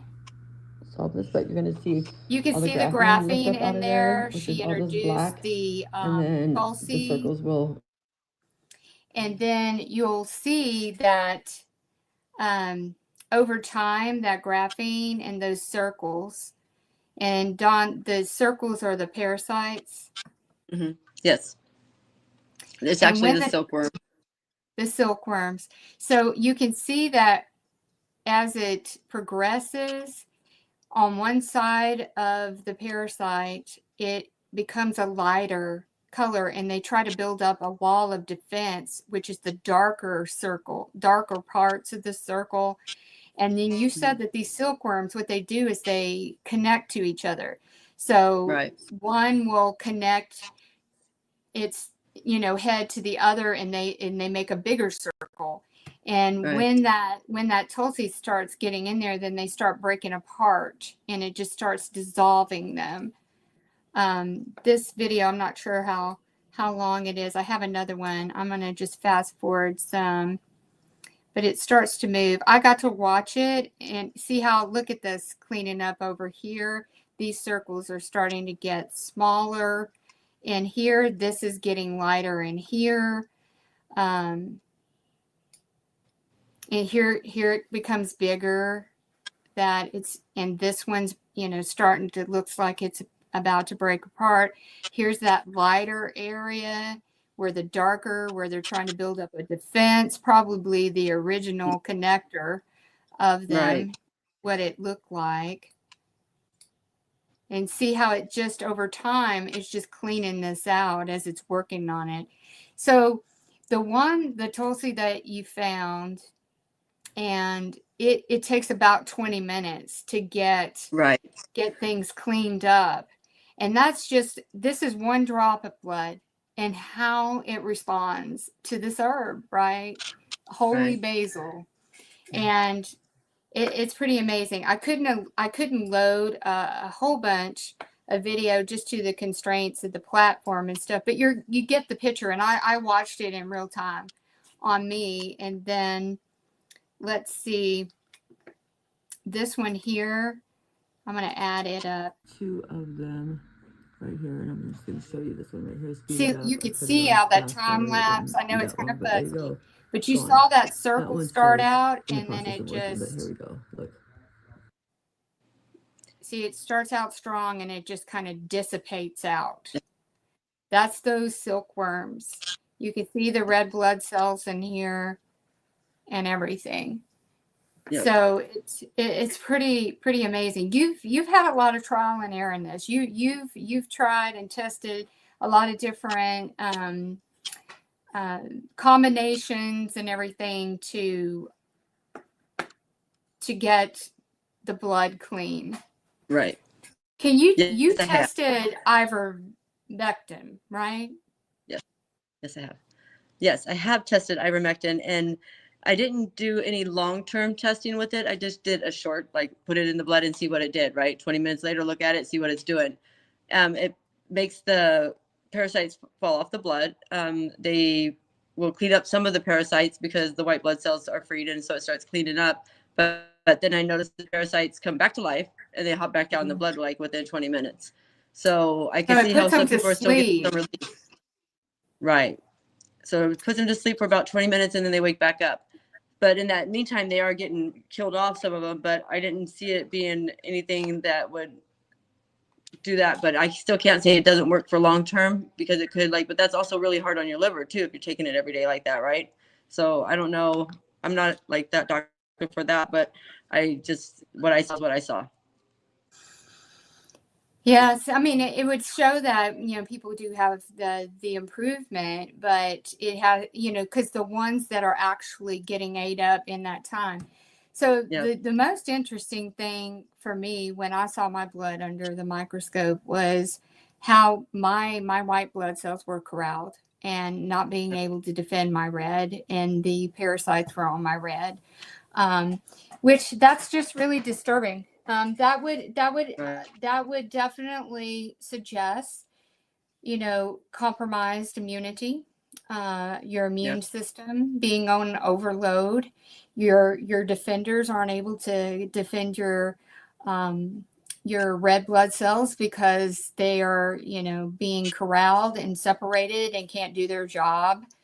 I know when I had, the black field blood analysis done last year, and I did see things, all around my cells. I saw blinky little things, which I That's assumed that was going to be CRISPR or some kind of tech, that nanotech in there. Chips, they're building out their structures. This particular doctor, I think that they just don't talk about it, because I asked him, I was like, "What?" He's like, "Well, you have some organisms." And of course, his high-end treatment was to add oxygen into the blood. And of course, it did change my blood color. But ozone in the blood is very expensive. It did go from a darker red to like a cherry red once it had the ozone introduced to it. And have you found that oxygen kills these parasites? yes. Okay. So ozone does work really good, except for we still keep getting contaminated every day. So if you had the ozone done with that doctor, then you have to get ozone all the time, right? In order to keep up with it. Yeah. So, And that that could was get just pretty a bag expensive, of blood. right? I couldn't afford the whole recycle, but again, like you Oh, said, you could do a whole recycle of your blood, but you're automatically just, reintroduced to contaminants, right? yeah. Yeah. Unless we live in like a sterile little bubble, Right. we're just going to, Right. it's just, You'll probably still get in, okay? they're probably, well, the way that they There's work with these cases. frequencies, I wouldn't doubt it for a second, but I was going to tell you too, these do have a frequency. I found the frequency to these too. So that might be something that if you know somebody that works with frequencies, that'd be nice to see if they couldn't kill them with the frequency. I have heard of some people using frequencies to kill parasites. Yeah. I need to circle back on what frequencies this person found and compare it to, what you discovered. What Right. frequency were they vibing at when you made your discovery? I think they were at a 2 and then a 5.6 or something like that. I actually have the paperwork that I could pull up and see. But yeah, they were at a 2 and then a 2 something and then a 5.6 or something like that, close to a 6, 5.9 or something like that. So I actually have the exact frequency though. Interesting. And we know, okay, so because we know that if they get hit with frequency, because they're part of us, they're in our blood or in our tissue, and we're hit with a frequency that causes them to release a protein in us that is not healthy. Right. It's very sophisticated, along with just like all of this technology that is being used against us. Here's another very sophisticated layer. Again, it's out there, but it's not, because if you don't know if you don't know what you don't know, and what to look for, you won't find it. But then it's also plain sight if you know what to look for. It's Right. just it's a contradiction. It's very, It was it's just sneaky. amazing. It is very sneaky. So what other tips, what signs, is there like symptoms, like if you're, because you felt the itchy and the crawly, which, itchy crawly, that's that, like Morgellons, those fibers, all of this is fiber, derivative, because These were rare. They rare. Silkworm is a fiber. It's Right. a worm that spins Right. out a fiber. So Right. that makes sense. Yeah, it does. It makes a lot of sense. It's like connecting the dots to the big picture. And you've done so much research to help with that connecting of the dots. So reverse osmosis water is a friend. And Yes. you said the spring water is natural spring water. that I've tested so far. I haven't tested in a while, so God only knows what they might have done with it, right? Because you just can't ever see. Because you tell somebody something's safe, next thing you know, you go test it again, it's no longer safe, because they know, right? Like the Tulsi getting taken away out of the tea. So I'm telling everybody it's in that tea, and now it's not even in that tea anymore. So you have to be, I don't know. It depends on how they're going to attack or how they're not, right? So I can say natural spring water, and the next week now the natural spring water might be contaminated unless we test it again. I don't know. And so there's it's just, can you also found it in supplements? Like your test for testing supplements like capsules was to put them in water, and So how do you see what happens. determine if you, so what's an adverse one that you're like, oh no, we need to stay away from this? What does Right. it So look when like? I read the patent, when I read the silkworm patent, they said that there was a filler that they were going to use in the pills for to be contaminated. So they're using the filler to, I know. So if you look inside so if you put the pill in water and it doesn't dissolve and it doesn't break open and it stays like a solid, like it almost grows into like a worm down there at the bottom, right? And I was like, I took that magnesium pill, I'm gonna die. But then there's like the silk that comes out of them too. That's like a real, like a rubbery white, and it doesn't dissolve. Okay, that's stuff that you want to stay away from. Anything that's not dissolving is to me a red flag, because if it's not dissolving, it's not going to dissolve in us neither, right? So, and then of course I know what the silk looks like, so I know what to stay away from. But yeah, if anybody has any questions or anything, they could email me a picture or text it to me or whatever. I'll be more than happy to answer anybody. Yes, she may Yeah. have already tested it. So if you have questions about, you Yeah. know, whether or not something's safe, I was going to go back to, because remember, we learned in the patent, this is from patent, you know, the patent number's right there on the silk-based products and the way that they are delivered. And we know it can be, it says direct delivery to organs or tissues in several ways in the art of including, but not limited to, direct soaking, bathing, catheter gels, powders, ointments, creams, lotions, and drops, you know, even Yeah. the liquid And ones. Visine, I was going to say it's in Visine drops. Biodegradable materials. So there's where those capsules are that you said could be you know, what it says in this patent is impregnated with SBPs. Right there in the circle is what it says. Impregnated with SPBs. You know, you're thinking that you're taking something that is for your good, and the casing of it, or maybe the water that they used in the liquid,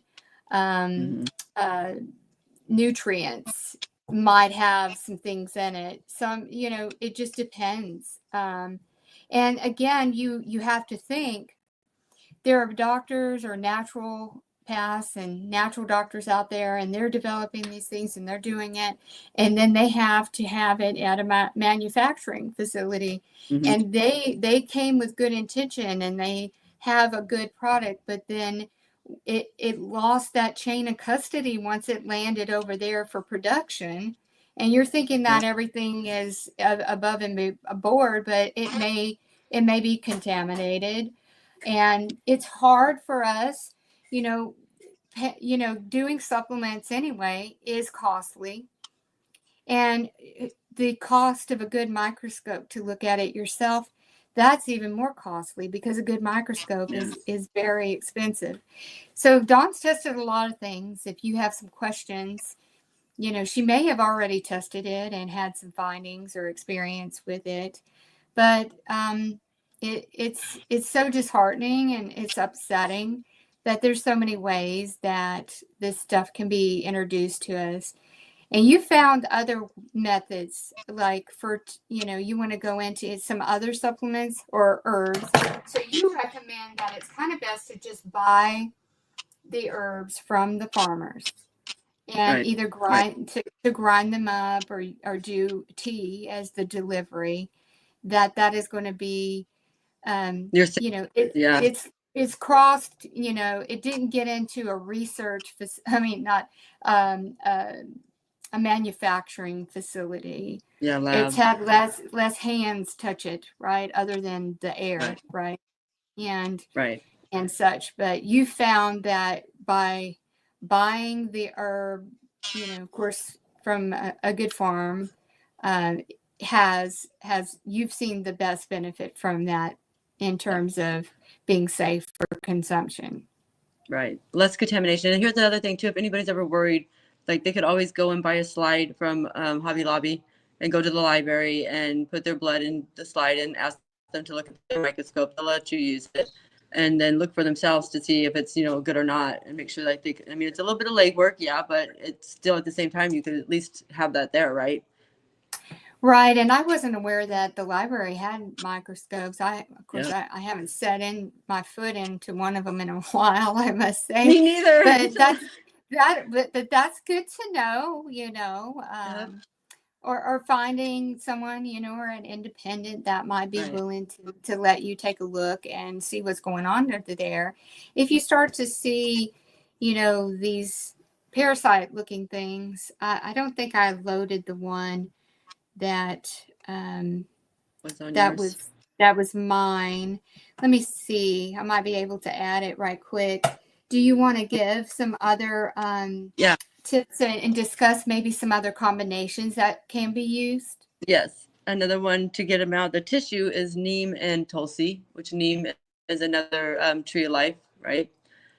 So neem is you don't ever want to drink that as a tea because it's so bitter and it tastes pretty bad. But you could go ahead and still grind it up and put it in a capsule and then take it that way, and it's probably the most powerful. But you need to have that combination to get them out of the tissue, is what I found. So I've got that patent too as well, but that's patent pending, I guess. I keep saying patent, but patent pending is the correct terms. But yeah, so there's a lot of herbs out there that are really good for us that could help us, that we don't have to take all these pharmaceutical ones that are actually really benefiting us like big time.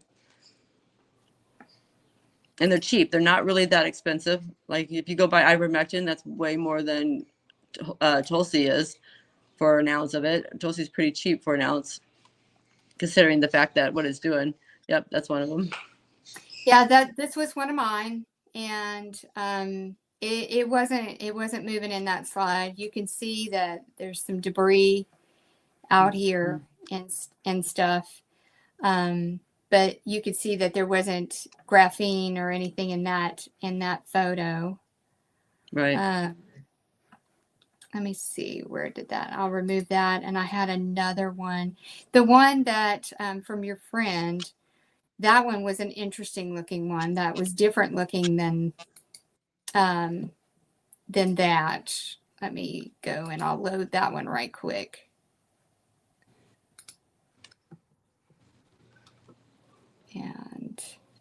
And I'd be willing to help anybody too if they want to see their blood or something too. They could always send it to me, and I'd be more than happy to FaceTime them and show them their blood too under the microscope.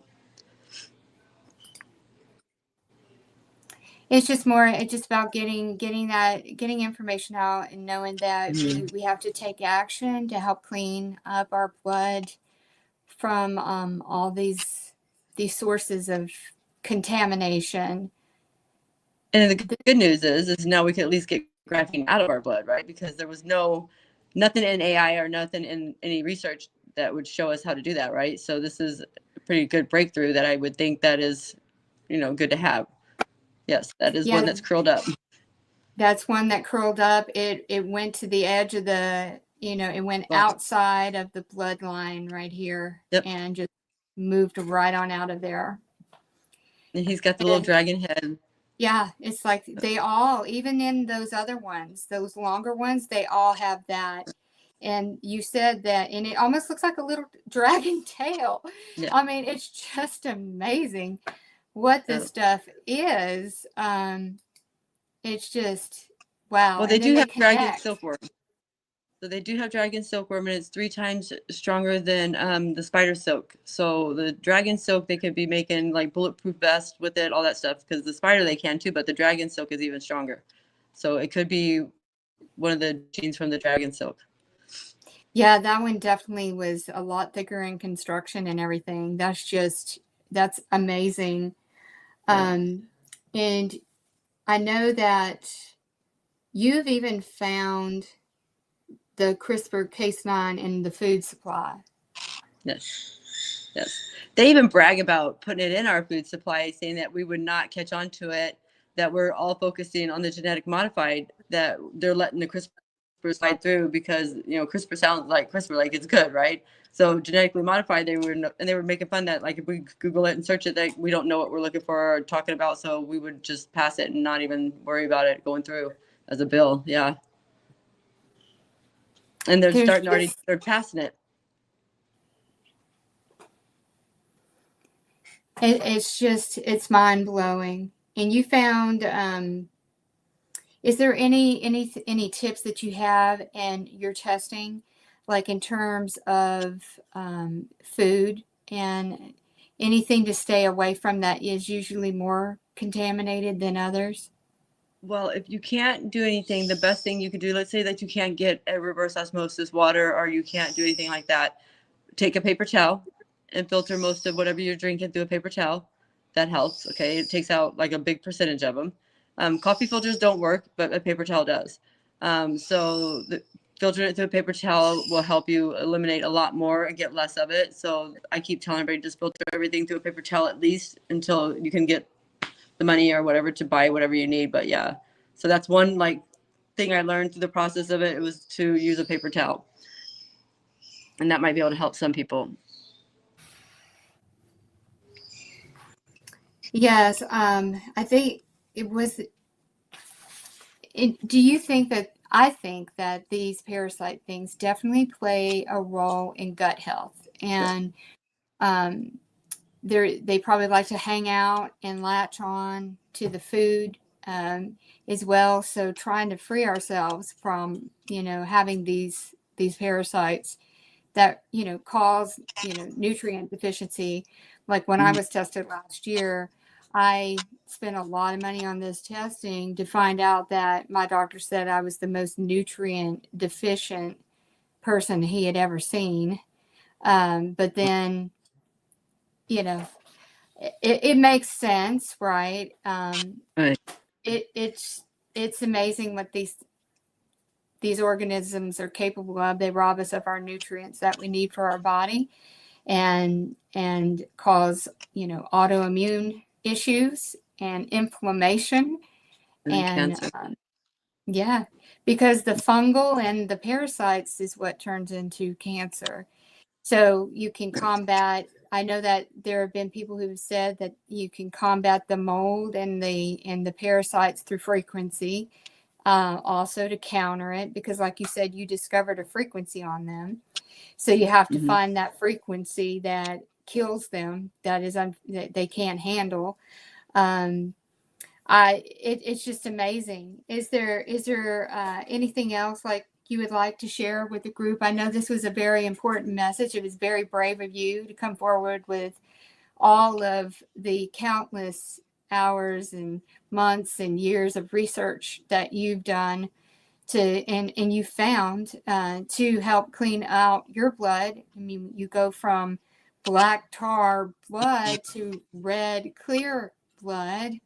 It's amazing. For me, within 2 weeks period of time, I saw a difference. I just need to keep working on the creepy crawlers that are in there. The neem But might help it. Yeah, the neem might help a yes, little bit. But so so I'm did that gonna Tulsi talk. too.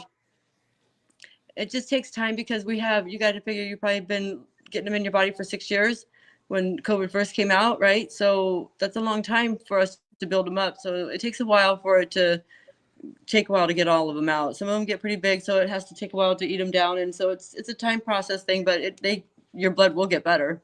So that's a good thing, right? So Now, for the people that were taking, that you were helping and they were taking the Tulsi, they were experiencing some twitching and movement of that, these parasites didn't really, of course, they don't like it. They're trying to, you can see them on the slide trying to build up, resistance to it and yeah, they scurrying, run out of the slide. Yeah, they're like trying to get away from it. But you've been able to help quite a few people with your method and purging that out, and even your granddaughter, you were able to, you saw that one that was propelling, that looks like those fibrous clots that we've seen pictures and images of, just not live like that. I know. You can understand why that would clog a vein and arteries, if you've got that kind of stuff in your system. But it's alive. Where we've seen it is when, post-mortem, right, where the embalmers are like going, this is the stuff that I'm finding in the bodies, but you captured that one that was still active from a 3-year-old. Yeah. I know it was still alive. And here's the thing, I let it dry out too. And 3 days later, I put it back in water and it came back to life.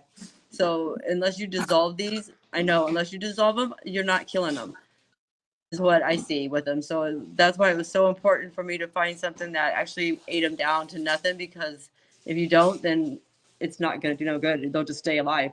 They'll come back to life in your body. Like, it's crazy. So to me, that was the big thing, was to dissolve them. Wow, wow. Okay, well, let's take a look at some of the questions. We've had a lot of activity here. Kath asks, what type of microscope should I use to find it? You could use a triple compound microscope to find them. But I have dark field too, but it comes with a magnifying glass or a digital camera on there, and those are really, really nice, because then you can see dark field. So, but yeah, compound, you can find it. So, compound microscope. Okay. Yeah. All right. Krista asks, what do you think about silk fabrics to wear and sleep on? That's a good question. You know, I even hate to touch cotton nowadays, okay? Because it's like, I'm just so, you're going to sleep on it. Yeah, I would rather sleep on the silk than the cotton, just FYI. Have you found things in cotton? Yes. So the Q-tips, okay, I've taken those and put those under the microscope. You don't want to do that. So anything that I've seen so far, like, they'd have like 1 or 2 of them in those Q-tips. So yeah, it's crazy. They're like, that's what I'm saying. There's so much things of ours and so contaminated that I'm like, how did we not see this sooner, right? How did it get this bad? Like, our water being so contaminated, like, how did it get that bad before we're noticing it? That's amazing. I would never think that a Q-tip would have something like that. Do you think that there's something treated on those, maybe? Like, let's say I think they put it in those things. Yep. You're right. They mix Because it they said in that. with it. Yep. Yeah. And I mean, what? In that Think patent, about that. It goes in your ear. yes, I know, straight to your ear. In that patent, they say that they're even spraying it from the air, the silkworm stuff. So it's everywhere. They're making sure of it. It's just mine. And that patent too is Cocoon Biotech. And when I called that company, because I wanted to ask them, like, hey, I got this silkworm in my body. Like, how do I get it out? It went to a phone number that is generated through Google. Okay, so it's a Google number, and that number was identified with 10 other businesses. So it's not even like a legitimate company that I know of. So. And that was the number that was published on the patent that you called? Mm-hmm. Yeah. Huh. Interesting. Wow. I know, right? So that's kind of another real red flag. Exactly. Let's see. Let me add this one here. So, Hemp Cart may have joined a little late, but how do you get the graphene out of your blood? Well, the Tulsi, the holy basil that Dawn was discussing, it helps rid that out. In a 2-week period of time, I saw drastic, and this is just drinking a cup of holy basil tea, 1 time a day for 2 weeks. A little bit more than a tablespoon and a strainer. I used a stainless steel strainer on it with RO water. That's what I had used with it, and that it made that difference in that short period of time. Now I still have invaders, but I think Dawn had said that if you do, it was 2 to 3 grams of the Tulsi for 30 days. And then, recheck your blood. And if you're good, then you could take it every 3rd day after that. Yeah. But again, it was a specific strain that was more potent than others. So not all Tulsi is made the same. No. It doesn't have that same punch to this type of thing. So the strain that is the Africanum is the one that is the more rapid one. Which is supposed to be the more weaker one, but it's not for this, right? So it's kind of crazy how God's lifted that one up. Yeah, because you would think that the Krishna one, there's a Krishna strain. There's another one I can't think of. Sanctum, yeah, Octavate, yeah, Sanctum too, I think it is. Sanctum, yes. So those two seem to be more common than that. So but again, reach out to Dawn in terms of, getting some assistance and doing combinations. Like she said, if you're doing neem and the Tulsi, the neem will help pull it out of tissue as well. It's a powerful combo together. The Tulsi by itself, I was amazed at how quick it just ate up those little circles of, in parasites. 4 minutes. Yep. Yeah, it was pretty amazing. She did that for me, and my friend went with her, and both of us had it, and we were just sitting there in shock and horror and watching them get ate up by it. So it was pretty. And pretty I amazing. should probably apologize because I don't realize how numb I become to it, that other people probably aren't at that numb to it because I've been dealing with it for 2 or 3 years. And I probably didn't even think about, like, are you guys okay? Like, emotionally or nothing. I didn't even ask that. So I apologize. Gosh. I'm just not thinking sometimes, Yeah. Krista asked, what does she filter through a paper towel? The water. Yes. So let's say, because she's found it, unless it's RO or the natural spring, and then you can filter it through that paper towel to get some of these parasites, like they'll cling to it. So it's kind of like, if that's, what you can do, if you can't do the RO water, then you can filter water through the paper towel. And have you tried like the more natural ones that don't have like the bleaching process on the paper towel? And there's some more natural ones. Yeah, and I even like filter my pops through there, my milk, everything through the paper towel. The stuff that I don't have like no control over, that I want to drink still, that I'm addicted to, I will pour it through the paper towel just so I can still have it. Okay, here's another question from WJ asking you, are you familiar with pine gum spirits? Have you tried that? Okay, I've tried pine sap with them, but not the pine gum spirits. So I'd be interested in trying it. I could try it and let her know, what it does in the blood. I could look at it and record it for her. Here's a question here. What about food grade cinnamon bark? Okay, cinnamon is good for it's good, but it doesn't like cure it or nothing like that. But I used it to help with the bacteria and the fungus at the beginning. I used the cinnamon to help with that. A gram of cinnamon a day. Very good. I bake my bread from scratch, and I use the and what is it, Ceylon cinnamon organic in it, and some flax seeds. I also heard that the parasites don't like flaxseed. Right. Like ground flaxseed. Right. They don't like it at all. Yeah, because that's what I was already doing, because I have the flaxseed in my bread, and I also put it over like if I have eggs, I'll put the ground flaxseed on it. I think the brand name is Spectrum, but it's ground up, and I just put it over that. I'm figuring that, okay, if I got things hanging out, they're not going to like that. So I try that too. Here's one. Have you heard of red? They're saying, Nick says red rice yeast. Does that help? Okay, I have not tried that yet, but I will look into that. But I also noticed today when I was getting into some documents that the rice, they were spraying it on the rice or whatever, so that rice was starting to be contaminated too. So I'll check into that one though. The red rice wheat or yeast. I can't even say it. Tongue twister. But yeah, I'll go ahead and look into that one. But no, I have not tried that one yet. So have you had the experience with the EDTA and the vitamin C? Okay, I've tried vitamin C by itself, and it didn't do what the Tulsi does. It does help, but it doesn't eliminate them out of the blood or the graphene either. So, but it does help clean it up. And what about the EDTA? The EDTA, that I just bought some, so I will try that. But no, I have not tried that one yet, neither.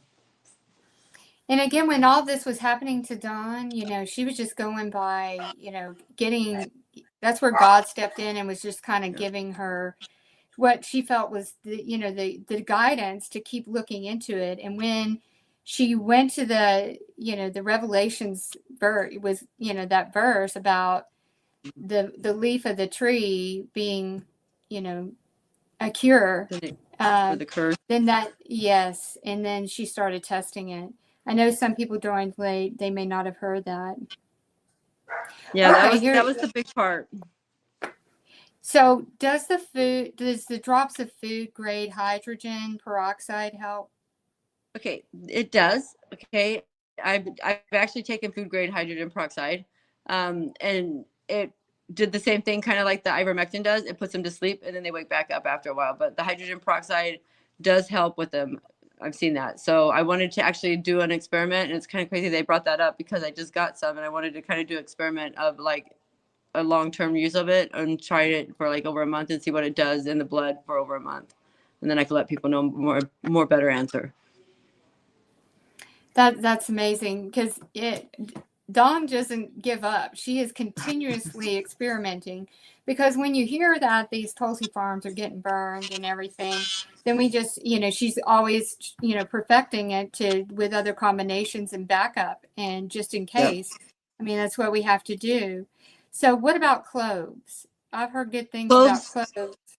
Cloves is good to battle it. It's not the cure though, again, but who's to say that we don't mix cloves with something else and it is, right? So that's the other thing too. So if I see things that have an impact on it, I put those to the side and say, okay, this is potential, right? This has potential because it's doing a little bit of something to it.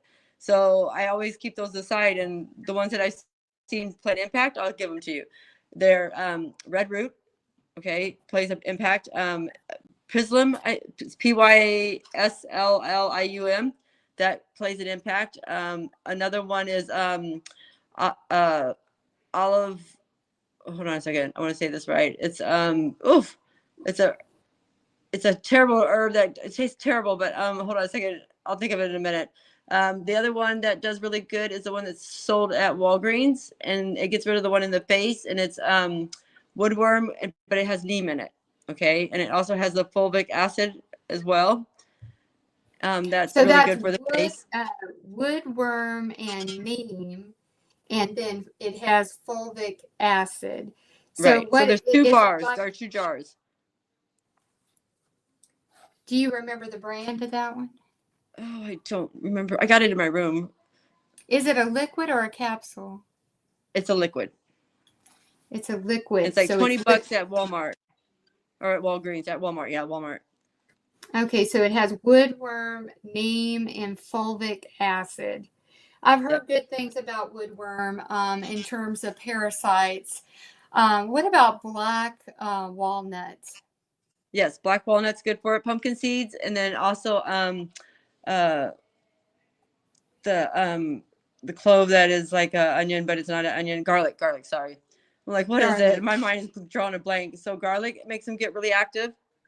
And I'm going to say this, and this is going to sound horrible, but Everclear, it kills them. But you can't put enough Everclear in your body to kill them because you die, right? Because Everclear is so strong in alcohol. But Everclear, like if you get an outbreak on your skin, it's the best thing to put on your skin and kill them off the skin. So if they start penetrating through the skin, you want to go ahead and put on some paper towel or whatever and put it on your skin, and it clears it up pretty quick. So, but Everclear is one of them that they use to degum them too. That's part of that process that they use to break down the fiber. So yeah, so Everclear is one of them. Let me see. Olive oil.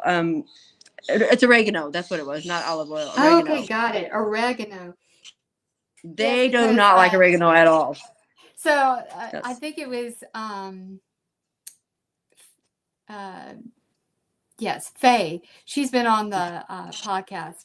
She was saying that oregano is like the father of all herbs, or the grandfather of all herbs, and then holy basil is like the grandmother or something like that.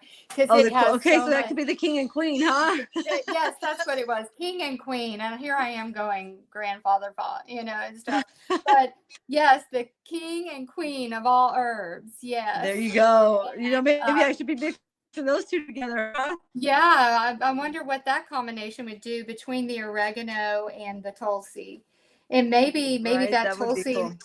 maybe that Tulsi that I found from the farm, maybe you could get combination that, because it was a little bit weaker than the one that you found, but still it was effective, but just not as fast. Right. And it still ate the worm in half. So that was good, right? Yeah, it did. It broke it apart, and it was a pretty big one. And then we had talked about nettle too. Nettle is one of the most nutrient dense herbs. It has so many nutrients in it. So with me knowing that I have a nutrient deficiency, and of course, you know, whether it be because the cells can't get the nutrients because of the parasites, or the parasites, you know, robbing the nutrients from it, then we have to kind of supplement. So I had ordered some, and I've done some nettle tea as well. That was another one that Faye had recommended, Faye Ellen. Let's see if we got another one here. So cloves, I have a clove pill from, I think it's Dr. Clark, and I'm like, I need to go throw that in some water. So I don't know. I think I better go order some of the dry. But I've heard that clove is such a good, you know, antioxidant, and people make clove water and have good results from that too. I was looking through some of the earlier ones. Again, Dawn had provided her email address. It's Dawn Solomon, DAWNSOLOMON 22245@gmail.com. She's graciously offered to answer questions and give guidance and things that she's tested that you might be curious about. So you can reach out and send her an email, and that would be great. So there's just there's so much. I know this was a lot. This one was packed with a lot of things. So I thank you, those that have been hanging in since the beginning, and even those that have joined recently. And just know that I will do my best to get this uploaded and hope that it stays. I'm going to have it on X. I'm going to have it on Rumble, and I'm going to have it on my YouTube channel. It will also be available on Targeted Justice. Now, we know because of the sensitive matter of this discussion, talking about injectables and such, that seems to be a hot item to have things removed. But I will also be making short videos out of this broadcast today as well, so we can keep the information alive. Dawn, any parting words, any guidance for those? Just do your guys' research. Don't take everything that you hear for the truth. You know, like, look into it. Don't just assume that it's okay, because a lot of times when I assumed that, I was wrong. So, and I just want people to protect themselves. Like, this is really an attack against us, and that we have to pull together as a nation and as a team to actually get through it, I think. And that's what I keep hearing from God, is that we're not going to be able to do it alone. Like, I can't do it by myself. I might have came up with this little part that helps, but that's just a little part of it. It's still a bigger puzzle than just this little piece. So that's how I feel about it and see it. So absolutely. We did have one more question again about the microscope. They may have missed it earlier. It was, you said you have a compound microscope. Yes, ma'am. Yep. And it also has the black field on it. Yeah, it has a digital lens that goes onto it as well. And then that program gives you an option to, like, use the dark field. So now, if it can, you get one that doesn't have all the, you know, the more fancy stuff, and it would still, like, as long as it's a compound one. Yes. What's the magnification on the one that you use? I use the lesser one, actually, out of the whole microscope. So it's really not that much. Like you guys did the beginning, I had a microscope that I put my cell phone up to, and then enlarge the, you know, the screen, and then make it where I could see it. And so you can actually see it at a very little microscope too. It doesn't take a big microscope to see these. So see these parasites, yeah. Right. So you'll be able to see it at even like almost like a kid's microscope. to be honest with you. Because obviously these things are moving around in there, and it's just so interesting they do have that, like in the one that I had showed, there's like the female end and the male end, like the female, like the one that had came out of me, it was like its mouth was open. It was like, it may have been one that Tulsi got, because it looked like it was just dead and needed to, or something. But like one end you found is bigger than the other. So you call it a male and female, and the female end is bigger. And these things attach to each other by the mouth, and they form. They swallow each other. Yeah. Yeah, and then that's how they rope in your white blood cells too, to keep them from fighting against the ones being eaten by the other ones and to fight them off. I know they work as a team, and I'm like, wow, it's crazy how they do that, it's very, very, very integrated. They're very organized. Like seeing those cells, I mean, it didn't look, well, not cells. They were like encapsulated in a circle, and then they go light at one end because they're building a barrier to protect the other side. So it's just like it automatically shifts over there. It is so surreal to see this in real time, and watching this, it's just like you're in total disbelief of what is happening. And I know that, some joined late, but I advise you to watch the episode because you'll see those videos in it that we played that shows them in united fort to protect what they're doing right in us. It's just amazing. Well, I can't thank you enough for your bravery to come forward with this. I know you've been under attack this week leading up to being on the podcast, and it's people like you that are getting out the word and the awareness about what is being done, biologically interfering to us, and the sources that you've done, years of research. So I thank you on behalf of, the community and everyone, that this is a very important message, that we have to take action to protect ourselves. Because if we don't find ways to purge this non-organic matter and organisms out of us, then our health is on the line, and it will decline. So I've even heard recently that MS is parasitical. I've found that in multiple sources. So I think at the root of all disease, you're either going to find something fungal or parasitical, and that's how it manifests.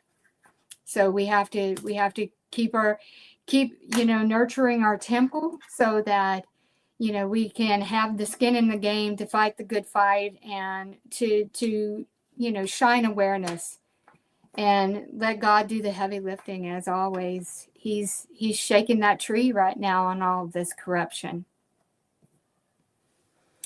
Well, thank you, and I appreciate you so much, and you're just such a joy, and you're so open and compassionate to share all that you've learned with everyone. So God bless you, and thank you. Oh, you're on mute, Dawn.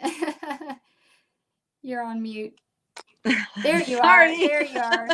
God Sorry. Bless you. All right. Well, thank you guys, and thank you for having me on here. And I hope this helps a lot of people. Absolutely. Feel free to reach out to Dawn with your questions. Thanks so much, and God bless each and every one of you, and have a great rest of your day. All right. You too. Bye. All right. Bye.